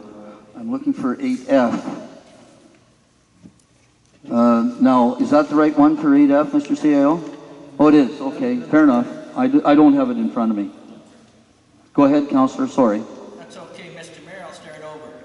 That the municipality council passes the bylaw to enter the funding agreement with the Minister of Agriculture, Food and Rural Affairs to receive funding through the Rural Economic Development Program for Phase 1 of the Waterfront Improvement Incentive. Thank you very much, Councillor. And under this agreement, the township will receive $18,614 in funding and will commit to spend $43,435 on total eligible project costs of $62,000 for Phase 1 of our waterfront development project. Any discussion? Hearing none. Those in favor? The motion is carried. Thank you.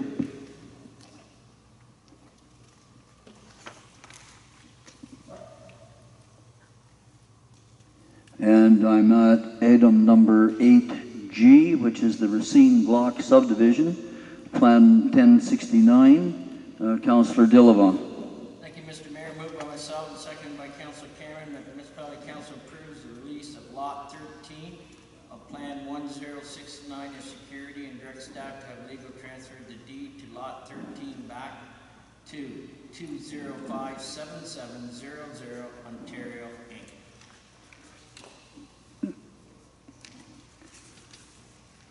Thank you very much. And just for the benefit of the folks in the gallery, when we enter into a subdivision agreement with a developer, such as the Johnstown subdivision, it's the subdivision at the far end of the street, immediately adjacent to the rail tracks. It's quite common for council to take 2 of the lots in the proposed subdivision as security, and we hold those lots on security to make sure that the developer lives up to the terms of the subdivision agreement. And one of the terms of the subdivision agreement, this particular one, was the paving of the streets, and there are other terms and conditions in the subdivision agreement. But the developer has completed the paving of the streets, and so they're asking for Lot 13 to be surrendered as security and returned to them so that they can sell it and build a home for resale. We will retain as security lot number 4, and we'll hold that until the developer has satisfied all of the other conditions in the subdivision agreement. So, I'm about to call the question on the motion in front of me, and those in favor of the motion, please signify. The motion is carried. Thank you.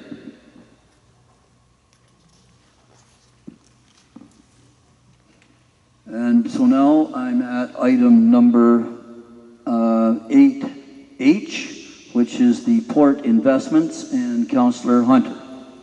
Myself, second by Deputy Mayor Deschamps, that the municipal council directs the treasurer to seek rates for Schedule 1 financial institutions to invest $1 million from the Port of Johnstown RBC trust account into a 6-month DIC as recommended by the Port Management Committee. Thank you very much, Councillor. Again, one of the most important assets that the township has is cash, and they have a fair amount of cash resting in the Port of Johnstown. and we seek to always invest it wisely. Are there any questions with this recommendation from the Port Management Committee? All members of council are member of the Port Management Committee, so they're all fully aware of what's going on here. So I'm about to call a question on the motion. Those in favor? Motion is carried. Thank you.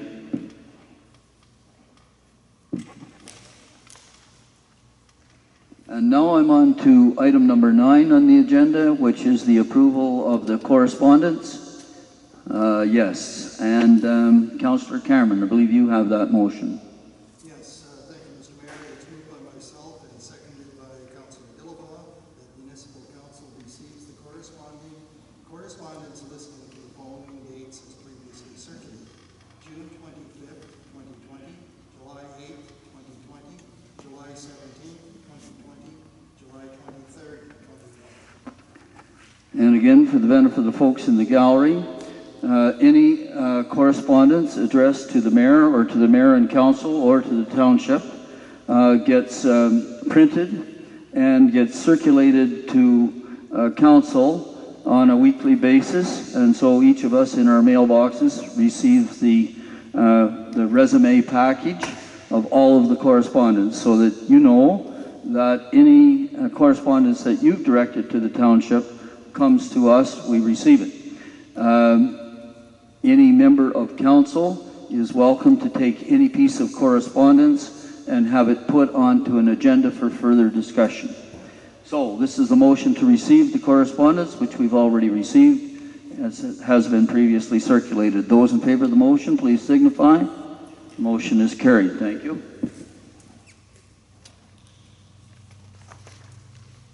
And now I'm on item number 10, which is the approval of the municipal disbursement sheets. And Councillor Deschamps, or Deputy Mayor Deschamps, I believe you have that motion. Moved by myself, seconded by Councillor Cameron, that Municipal Council approves payment of the municipal invoices circulated and dated as follows. Report dated July 3rd, 2020-74, $210,722.17. Report dated July 16th, 2020-80, $130,832.79. Report dated July 22nd, 2020-83, $846.36, for a total of $1,005,401.32. Thank you very much. Members of council, the disbursement sheets were circulated on Friday with the agenda package. Are there any questions with the disbursement sheet? Councillor Cameron. Yes, it's for just a clarification through the chair to the staff on batch number 00074, the very second item, Electrical Safety Authority. Just a question regarding that. Is that the same reporting mechanism or authority that we discussed at the, I believe it was the Public Works through the recreation item? Lucille. Through the chair, that is correct. Further questions with the disbursement sheet? Otherwise, I'm going to call the motion. Those in favor of the motion, please signify. The motion is carried. Thank you. And again, for the information of the folks in the gallery, any member of council is welcome to go into the municipal office at any time and see the checks and all of the backup documentation to each of the checks that's held in the Treasury Department. And so now I'm moving on to item number 11 on the agenda, and we have 4 bylaws before us this evening. And the first bylaw is a bylaw for a site plan control agreement for Winans. Councillor Hunter. Moved by myself, seconded by Deputy Mayor Deschamps, that the move to grant deed to introduce a bylaw to authorize the execution of a site plan control agreement, 9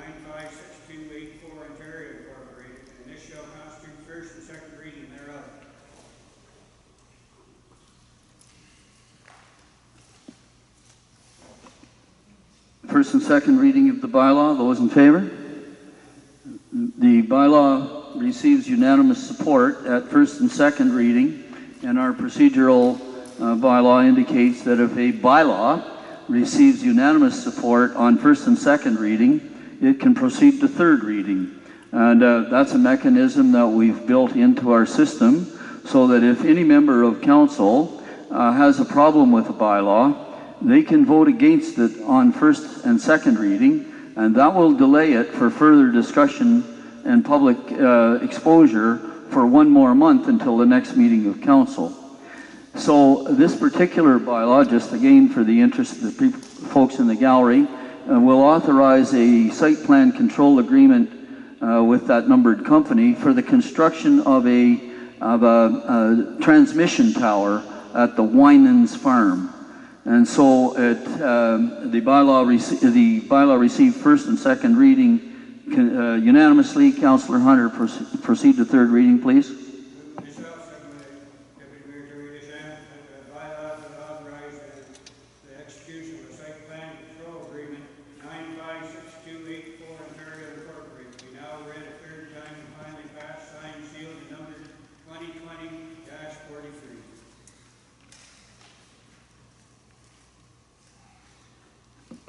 Thank you very much. Calling question on the third reading. Those in favor? Motion is carried. Thank you.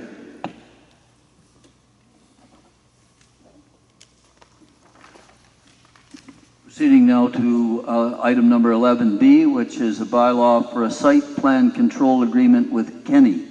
Deputy Mayor Deschamps.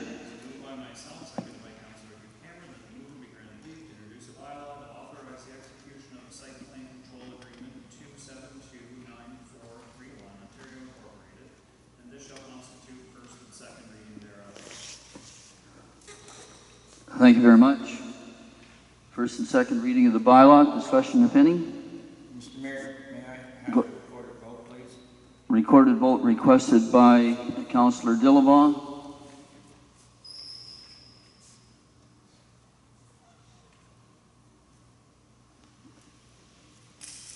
So no further discussion. I'm about to call the vote. Councillor Cameron, how do you vote? That would be yea.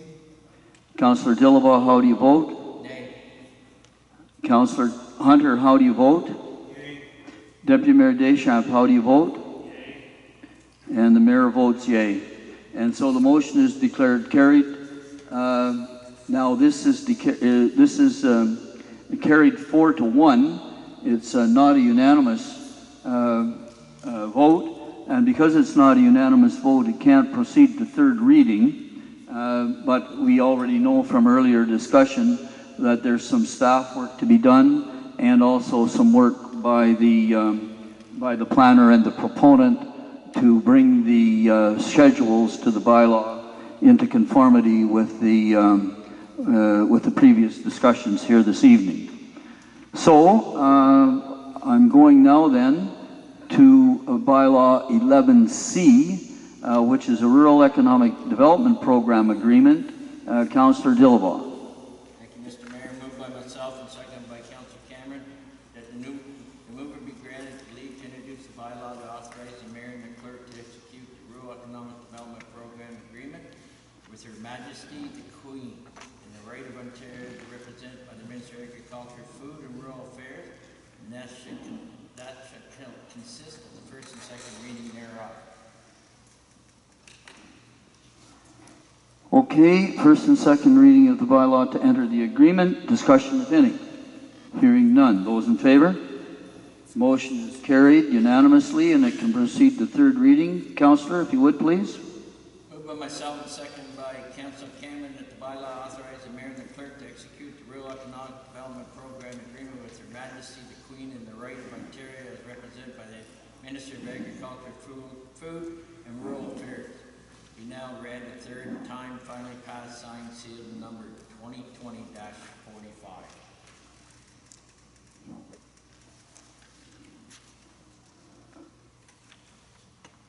Thank you very much, Councillor. The motion is on the table for third reading.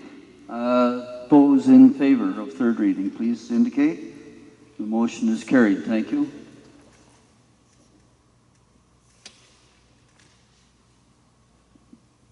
Now I'm at item number 12 on the agenda. Item number 12 on the agenda is the, oh sorry, I missed one. My apologies. I'm only on item 11D on the agenda, which is a bylaw to amend the tax rate bylaw of 2020-16. Councillor Hunter, if you would please. Myself, second by Councillor Steve Gilboa. Mover to grant leave to introduce a bylaw to amend bylaw 2020-16, being a bylaw to provide for the adoption of tax rates and to provide for penalty and interest in default payment thereof for 2020, and this shall constitute first and second reading thereof.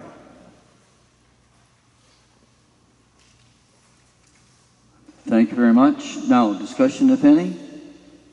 Hearing none, I'm about to call the question. Those in favor? I show the motion as carried unanimously.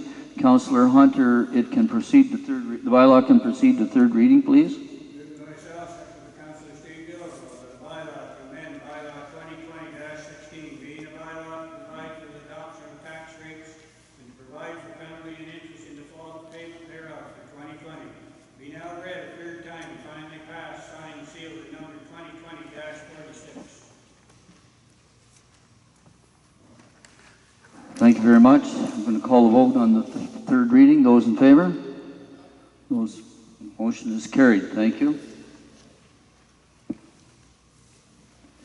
Turning now then to item number 12 on the agenda, which is the CAO's administrative update. And again, for the benefit of the folks in the gallery, at each of the council meetings, the CAO provides a summary of the work that's been accomplished during the month and the things that he's working on. So I'll turn to the CAO, and if Mr. Spencer would pick up the mic, I'm going to ask the CAO to highlight his report, and then there will be questions from council to the CAO.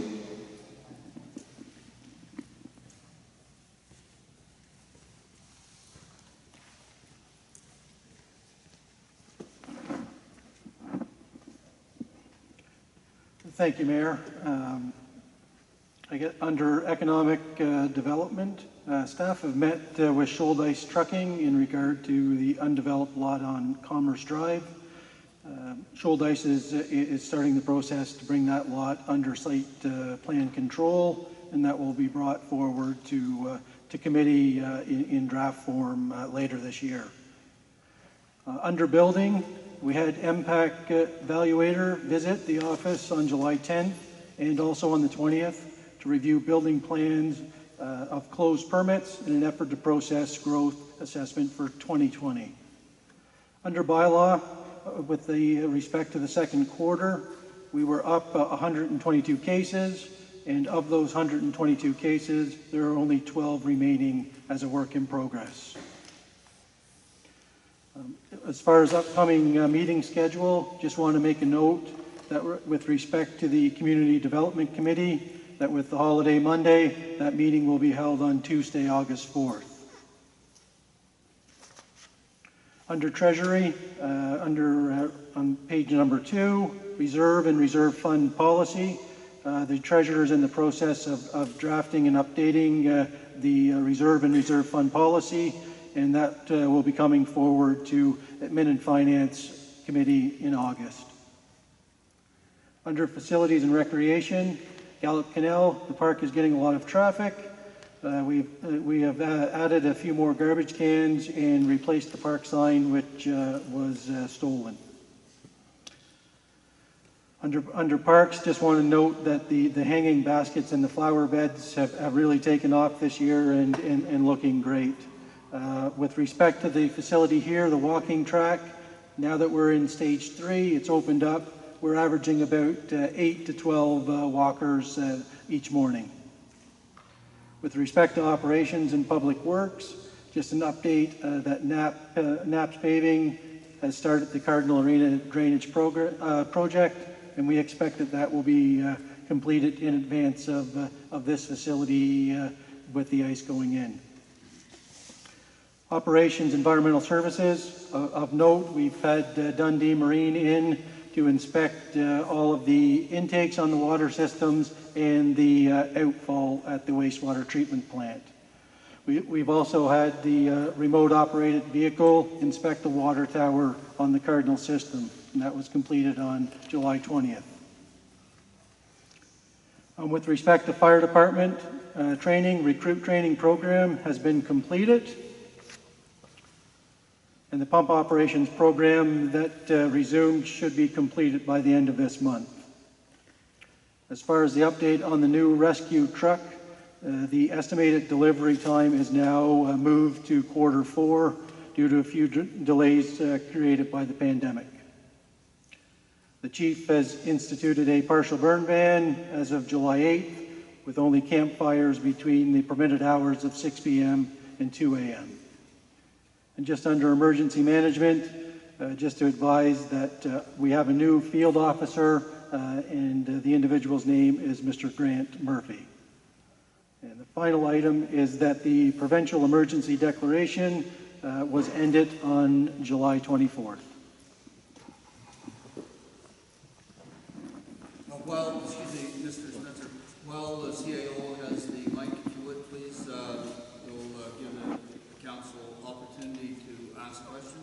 Councilor Cameron first, or the others? Councilor Cameron. Yes, just actually, it's just a congratulatory note regarding the situation we had at the waterfront park this past, we'll say Friday, Wednesday to Friday, with the campers. Just good job to our bylaw officer and Mr. Spencer, who were involved in getting them moved out there in a fairly timely fashion, and I think it saved a lot of argumentative situations that could have arrived. Thank you. Other councilors? Councilor Dillabaugh. Yes, thank you, Mr. Mayor. Mr. CEO, the year-to-date weekday sales for the Legion Canteen, you said, is much slower than 2019. Can we have an actual report at our next meeting on the Committee of the Whole from 2019 to 2020, where we're at, please? The councilor is asking for a report on canteen sales at the Legion Park there. We need concurrence of council for staff to bring that report back and getting an auditing of heads. Getting an auditing of heads, Mr. CEO. Thank you, Mr. Chair. Can I just have some clarification? Do you want that report for August, or would you prefer to wait until September, having a couple months worth of running? Councillor? No, I like to go let's go August. Let's go August, end of August. All right, so then it would come to a meeting, a committee meeting in September. Okay, that's fine. Yeah, that gives it to. Thank you very much. Further questions from the CAO, Deputy Mayor? It's not really a question, just more a comment, a general comment. Just wanted to say thank you to staff while I have the opportunity for the hard work they're doing with this facility to accommodate both the CDC meeting and tonight's council meeting, and the work you're about to do with getting the ice ready and definitely getting the walking track and the front lobby for Chill Center. So, under tough times, good job.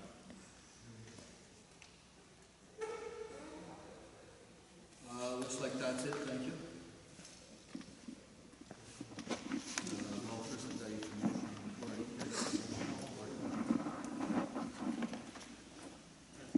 So that was the CAO's report, and now I need the motion to approve the CAO's report. Councillor Cameron. Yes, thank you again. It's moved by myself and seconded by Councillor Dillabaugh that Municipal Council receives the CAO's administrative report as presented. Thank you very much, Councillor. Further discussion, if any? Hearing none, I'm about to call the question. Those in favor? Motion is carried. Thank you. So now I'm at item number 13 on the agenda, and item number 13 on the agenda is council inquiries or notices of motion, and we have an issue that came up later today concerning a drive-in tailgate concert that a group is trying to organize in Spencerville for August the 15th. And in order to satisfy the requirements of their insurer, they're asking for a letter of support from the township. So in order to deal with that, we have a motion coming forward now. Has it been decided who's bringing that motion forward? Thank you very much, Deputy Mayor. If you'd bring the motion forward. Moved by myself, seconded by Councillor Hugh Cameron, that council, one, support the drive-in tailgate concert event on August 15th at the Spencerville Fairgrounds as described in the letter dated July 27th, 2020 from the event organizer Gina Vaccio. Two, direct staff to prepare a letter of support for the event. Thank you very much. I'm going to call the question on the motion, but before I do, I'm going to put in a little plug for the people that are working so hard here. I think you're all aware of the fact that our restaurants have really been hit badly by the pandemic. And so the concept here is a drive-in concert. They sell 100 tickets. They're asking us to buy our evening meal at one of the local establishments in Spencerville, bring it to the fairgrounds, and there will be music, and we will have a tailgate party, all observing social distances in our own little groups. So, did I call the question on the motion? I don't think I did. Those in favor? Motion is carried. Okay, so now I'm moving on then to the next item on the agenda, which is the mayor's report. Councillor, my apologies. I had an inquiry. I'm just wondering, through the chair to staff, I'm just wondering, can we get perhaps a couple more garbage cans placed down along the waterfront area, in particular the turnaround site near the Conestoga dive site, and also now that the beach is being used quite heavily, it would be nice to have a can down there that is a full can to get rid of the small can that's there, which people are using, which is not a garbage can. That's all I have, Mr. Mayor. Thank you. So again, looking for concurrence of council. Can I see a nodding of heads to agree with that request? Looks like we're getting it. Objections, any? Hearing none. Okay, now I'm still at item number 13, council inquiries. Councillor Dillabaugh. Thank you, Mr. Mayor. Through the chair to Mr. Spencer, I asked if we could have some lights, price on getting some lights down there for the Horseshoe to the Legion. Legion's starting this Wednesday. I'm just wondering if he received any costs and we can do something as soon as possible. So, through the CAO, please. Thank you, Mr. Chair. I know that Mr. Spencer has followed up to look at getting some prices in working on that, and we'll look towards getting the lighting in place as soon as we can. Thank you very much. Now, are there any other councillor inquiries or notice of motion? Councillor Hunter. Yes, Mr. Mayor, I have an inquiry. Yesterday, I took a drive down into Gallup's Lock, there over our new bridge. It's very well used down in there, a lot of traffic in there. There was a number of children diving off the bridge, and swimming there, climbing back up over the railing and getting back on the bridge.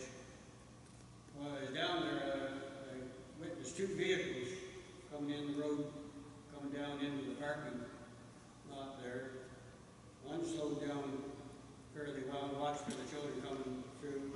The other one come across a bridge way above the speed you should be driving when children are in there. And I wondered if maybe we shouldn't consider putting a traffic bump in front of that bridge there to make people slow down and come over before somebody gets hit. So I have a request for a speed bump, so that would be on the north side of the first bridge.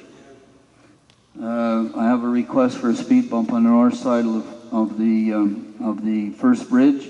Now, are you interested in getting a report from staff at one of the committee meetings, or in order to determine costs? Or let me first of all turn to the CAO and see what the order of magnitude of costs would be here. Maybe it's a relatively minor item and can be dealt with here. So to the CAO, can you tell us whether a speed bump in that location would be a major or minor expense, and can you give us an order of magnitude? Mr. Chair, I'm certainly not off the top of my head without having Public Works at least look at it to see if it's something where we can place a temporary speed bump. We can certainly bring a report back unless council is of the mindset to have a speed bump installed regardless of to an upset limit cost. Okay, can I ask this question? Do we have those items in our stock, or would we have to purchase one? Or one that can be moved from another location? I would have to confirm on whether the temporary speed bumps that we have installed on Sutton, if they are in use this year, and if they're not, potentially as a temporary measure, we may be able to relocate those to the Gallup Canal Road. Would that be an acceptable answer? The CAO will determine whether that particular one is in use. I think he referred to Sutton, and I've been there recently. I'm not so sure that it's in use this year. Okay, can we consider that item dealt with? Okay, so we'll consider that item dealt with. Now I'm still on council inquiries or notice of motion. Is anybody else coming forward? Another one, Councillor Hunter? One more, not as much to deal with us as maybe through our warden. County Road 21 coming down into Spencerville, when you get just a little bit to the east of I guess it would be above South Street, on both sides of there. If you notice along on the south side of the County Road 21, they patched 2 or 3 holes along there where the sidewalk is dropped, the pavement is dropped down in, they put pavement on it. It's happened 2 or 3 times along there, and it brought up to my attention by a few of the residents of Spencerville. I wondered what's causing these holes. Like they're just minor sinkholes now, but something's causing it.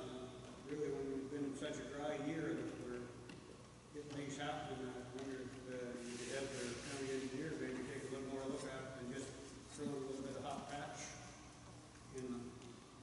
I'll bring it to the attention of the road superintendent first, and then it's up to him to take it to the engineer. And if I don't get a response back, then I'll go directly to the engineer.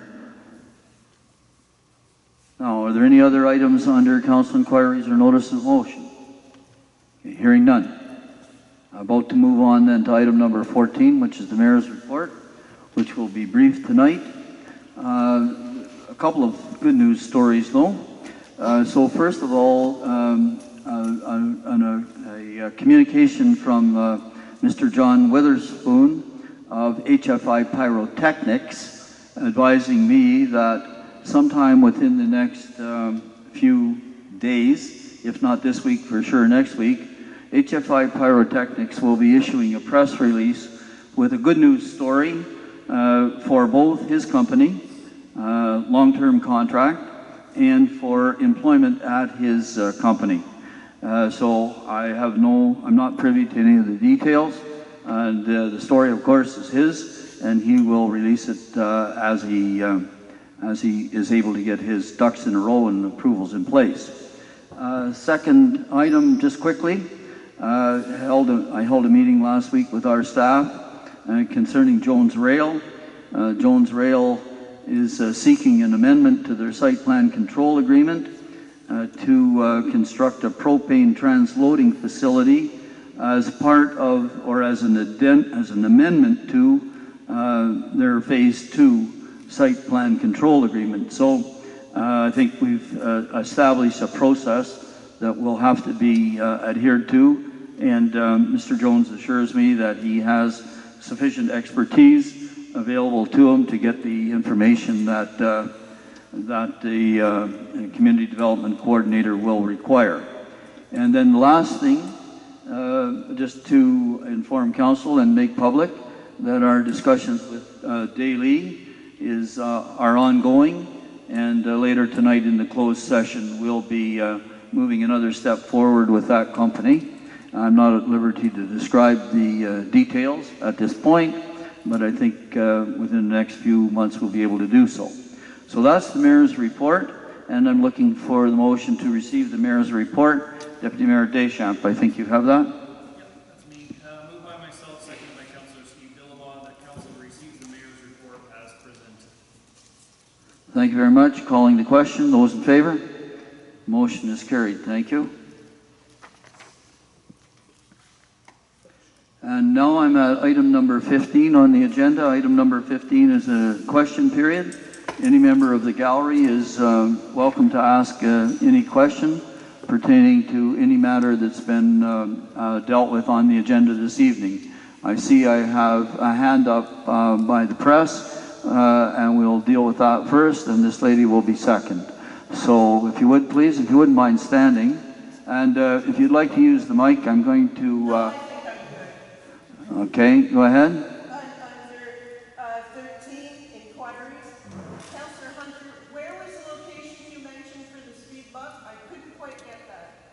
Okay, I'll give it to you. It's on it's on Gallup Canal Road, on the north side of the first bridge.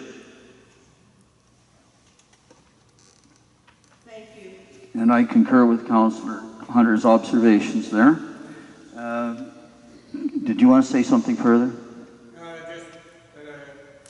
want to make sure with our children playing down there that somebody doesn't get hurt. Most of the vehicles come in there at a very good speed, but this year, being our pools are closed, it's very busy down there, and there's always somebody that tries to spoil it for the rest of the people, and I really don't want to see anybody get hurt. Thank you. And the next lady, if you would, please. And if you wouldn't mind giving us your name for the record, please. Sorry? Petra Harris. Mr. Mayor and Council, you mentioned something about the railroad. Is that the one in New Wexford? When I talked about Jones Rail? Yes, it is. It is. And what do they want to do? They're putting their application for a site plan control agreement for a propane transloading facility. As you know, they have already a fuel loading facility, quite an extensive development, about $18 million. Everything is according to the zoning, everything is according to the site plan, and they've been in business there for about 2 years. Yeah, I know. I was just surprised at how much forest we were taking down and making these huge sand hills. I was quite, it's like, wow, look how empty it is over there. Is that part of the site plan, taking down all the trees? It's his property. He can do as he likes with it, but he can't erect any structures without a site plan agreement. And of course, as part of the site plan agreement, we also require a water runoff control, or water runoff program. What's it called? Yeah, water control agreement as well. I'm just surprised at how big it's all of a sudden become. Well, it's 100 acres. Is there a noise ordinance with that business? Okay, I'm just going to turn to the Community Development Coordinator to ask that question. Do we, in our site plan agreements, put in noise restrictions? I don't think we do we? We have. I don't know if there's one on that site plan in particular, but we can take a look at it as part of the amendment. Thank you very much. That would be nice. Are you getting noise from there? Oh my goodness, oh yeah. It's constantly all day, beep, beep, beep. The other night I went out to let my dogs out at 2 o'clock in the morning, I heard beep, beep. I thought, 2 o'clock in the morning? Really? I mean, Thank you very much. Do you have another follow-up question? No. Thank you. And I'll be back on that. Are there any other questions from the gallery? Okay, so now I'm at item number 16 on the agenda, and item number 16 is a closed session. The motion to go into the closed session has to be dealt with in public, and Councillor Hunter, would you bring forward the motion to go into the closed session? Myself, second by Councillor Steve Gilliland. Municipal Council proceeds into closed session at 8:58 p.m. in order to address the matters pertaining to 1. Proposed pending acquisition or disposal of land by the municipality or local board, specifically industrial land. 2. Personal matters that would identify individuals, including municipal or local board employees, specifically recreation and municipal closed session meeting June 22nd, 2020 and July 13, 2020. 3. Litigation or potential litigation, including matters before administration tribunals affecting the municipality, specifically insurance claims.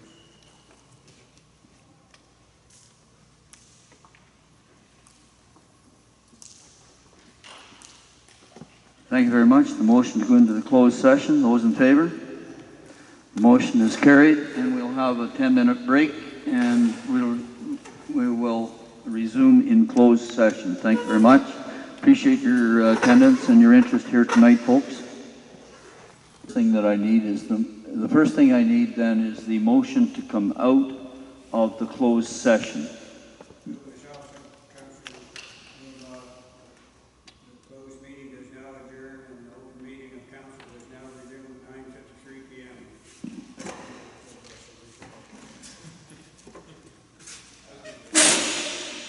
Yes, sir. Okay, coming out of the closed session at 9:53. Those in favor of the motion, please signify. The motion is carried. And arising out of the closed session, I'm going to report out of the closed session.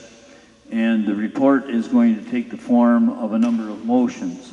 So first of all, Councillor Dillawa is going to bring forth a motion from the closed session. Councillor? Thank you, Mr. Mayor. Moved by myself and seconded by Councillor Cameron.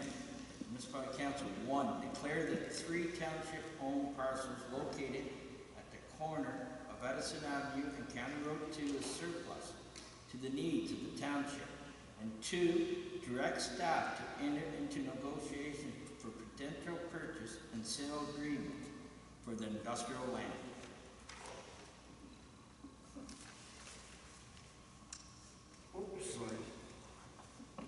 Okay, thank you very much. Those in favor of the motion? The motion is carried. And reporting further from the closed session, I have Deputy Mayor Deschamps bringing forward a motion. Deputy Mayor? The first one is that council directs staff to move a facility operator 2 to the lead hand rate to have a lead hand at each arena. Thank you very much.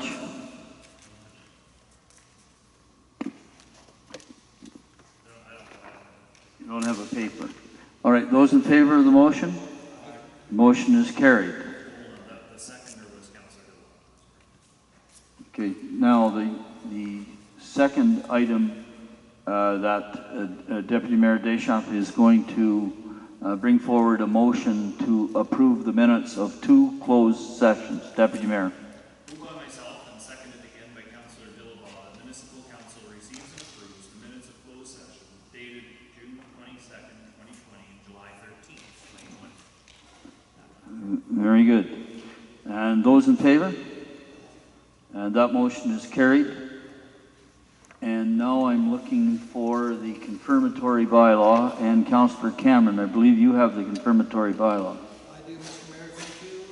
Moved by myself and seconded by Councillor Dillabaugh that a bylaw to adopt, confirm, and ratify matters dealt with by resolution be now passed, signed, sealed, and numbered 2020-47. Thank you very much. Those in favor, please signify. Motion is carried. And now the chair is looking for the motion to adjourn. Councillor Dillabaugh. Moved by myself and seconded by Council Cameron, that this council does now adjourn at 9:56 p.m. Thank you very much, Councillor. And calling the question, the motion to adjourn, those in favor? Motion is carried.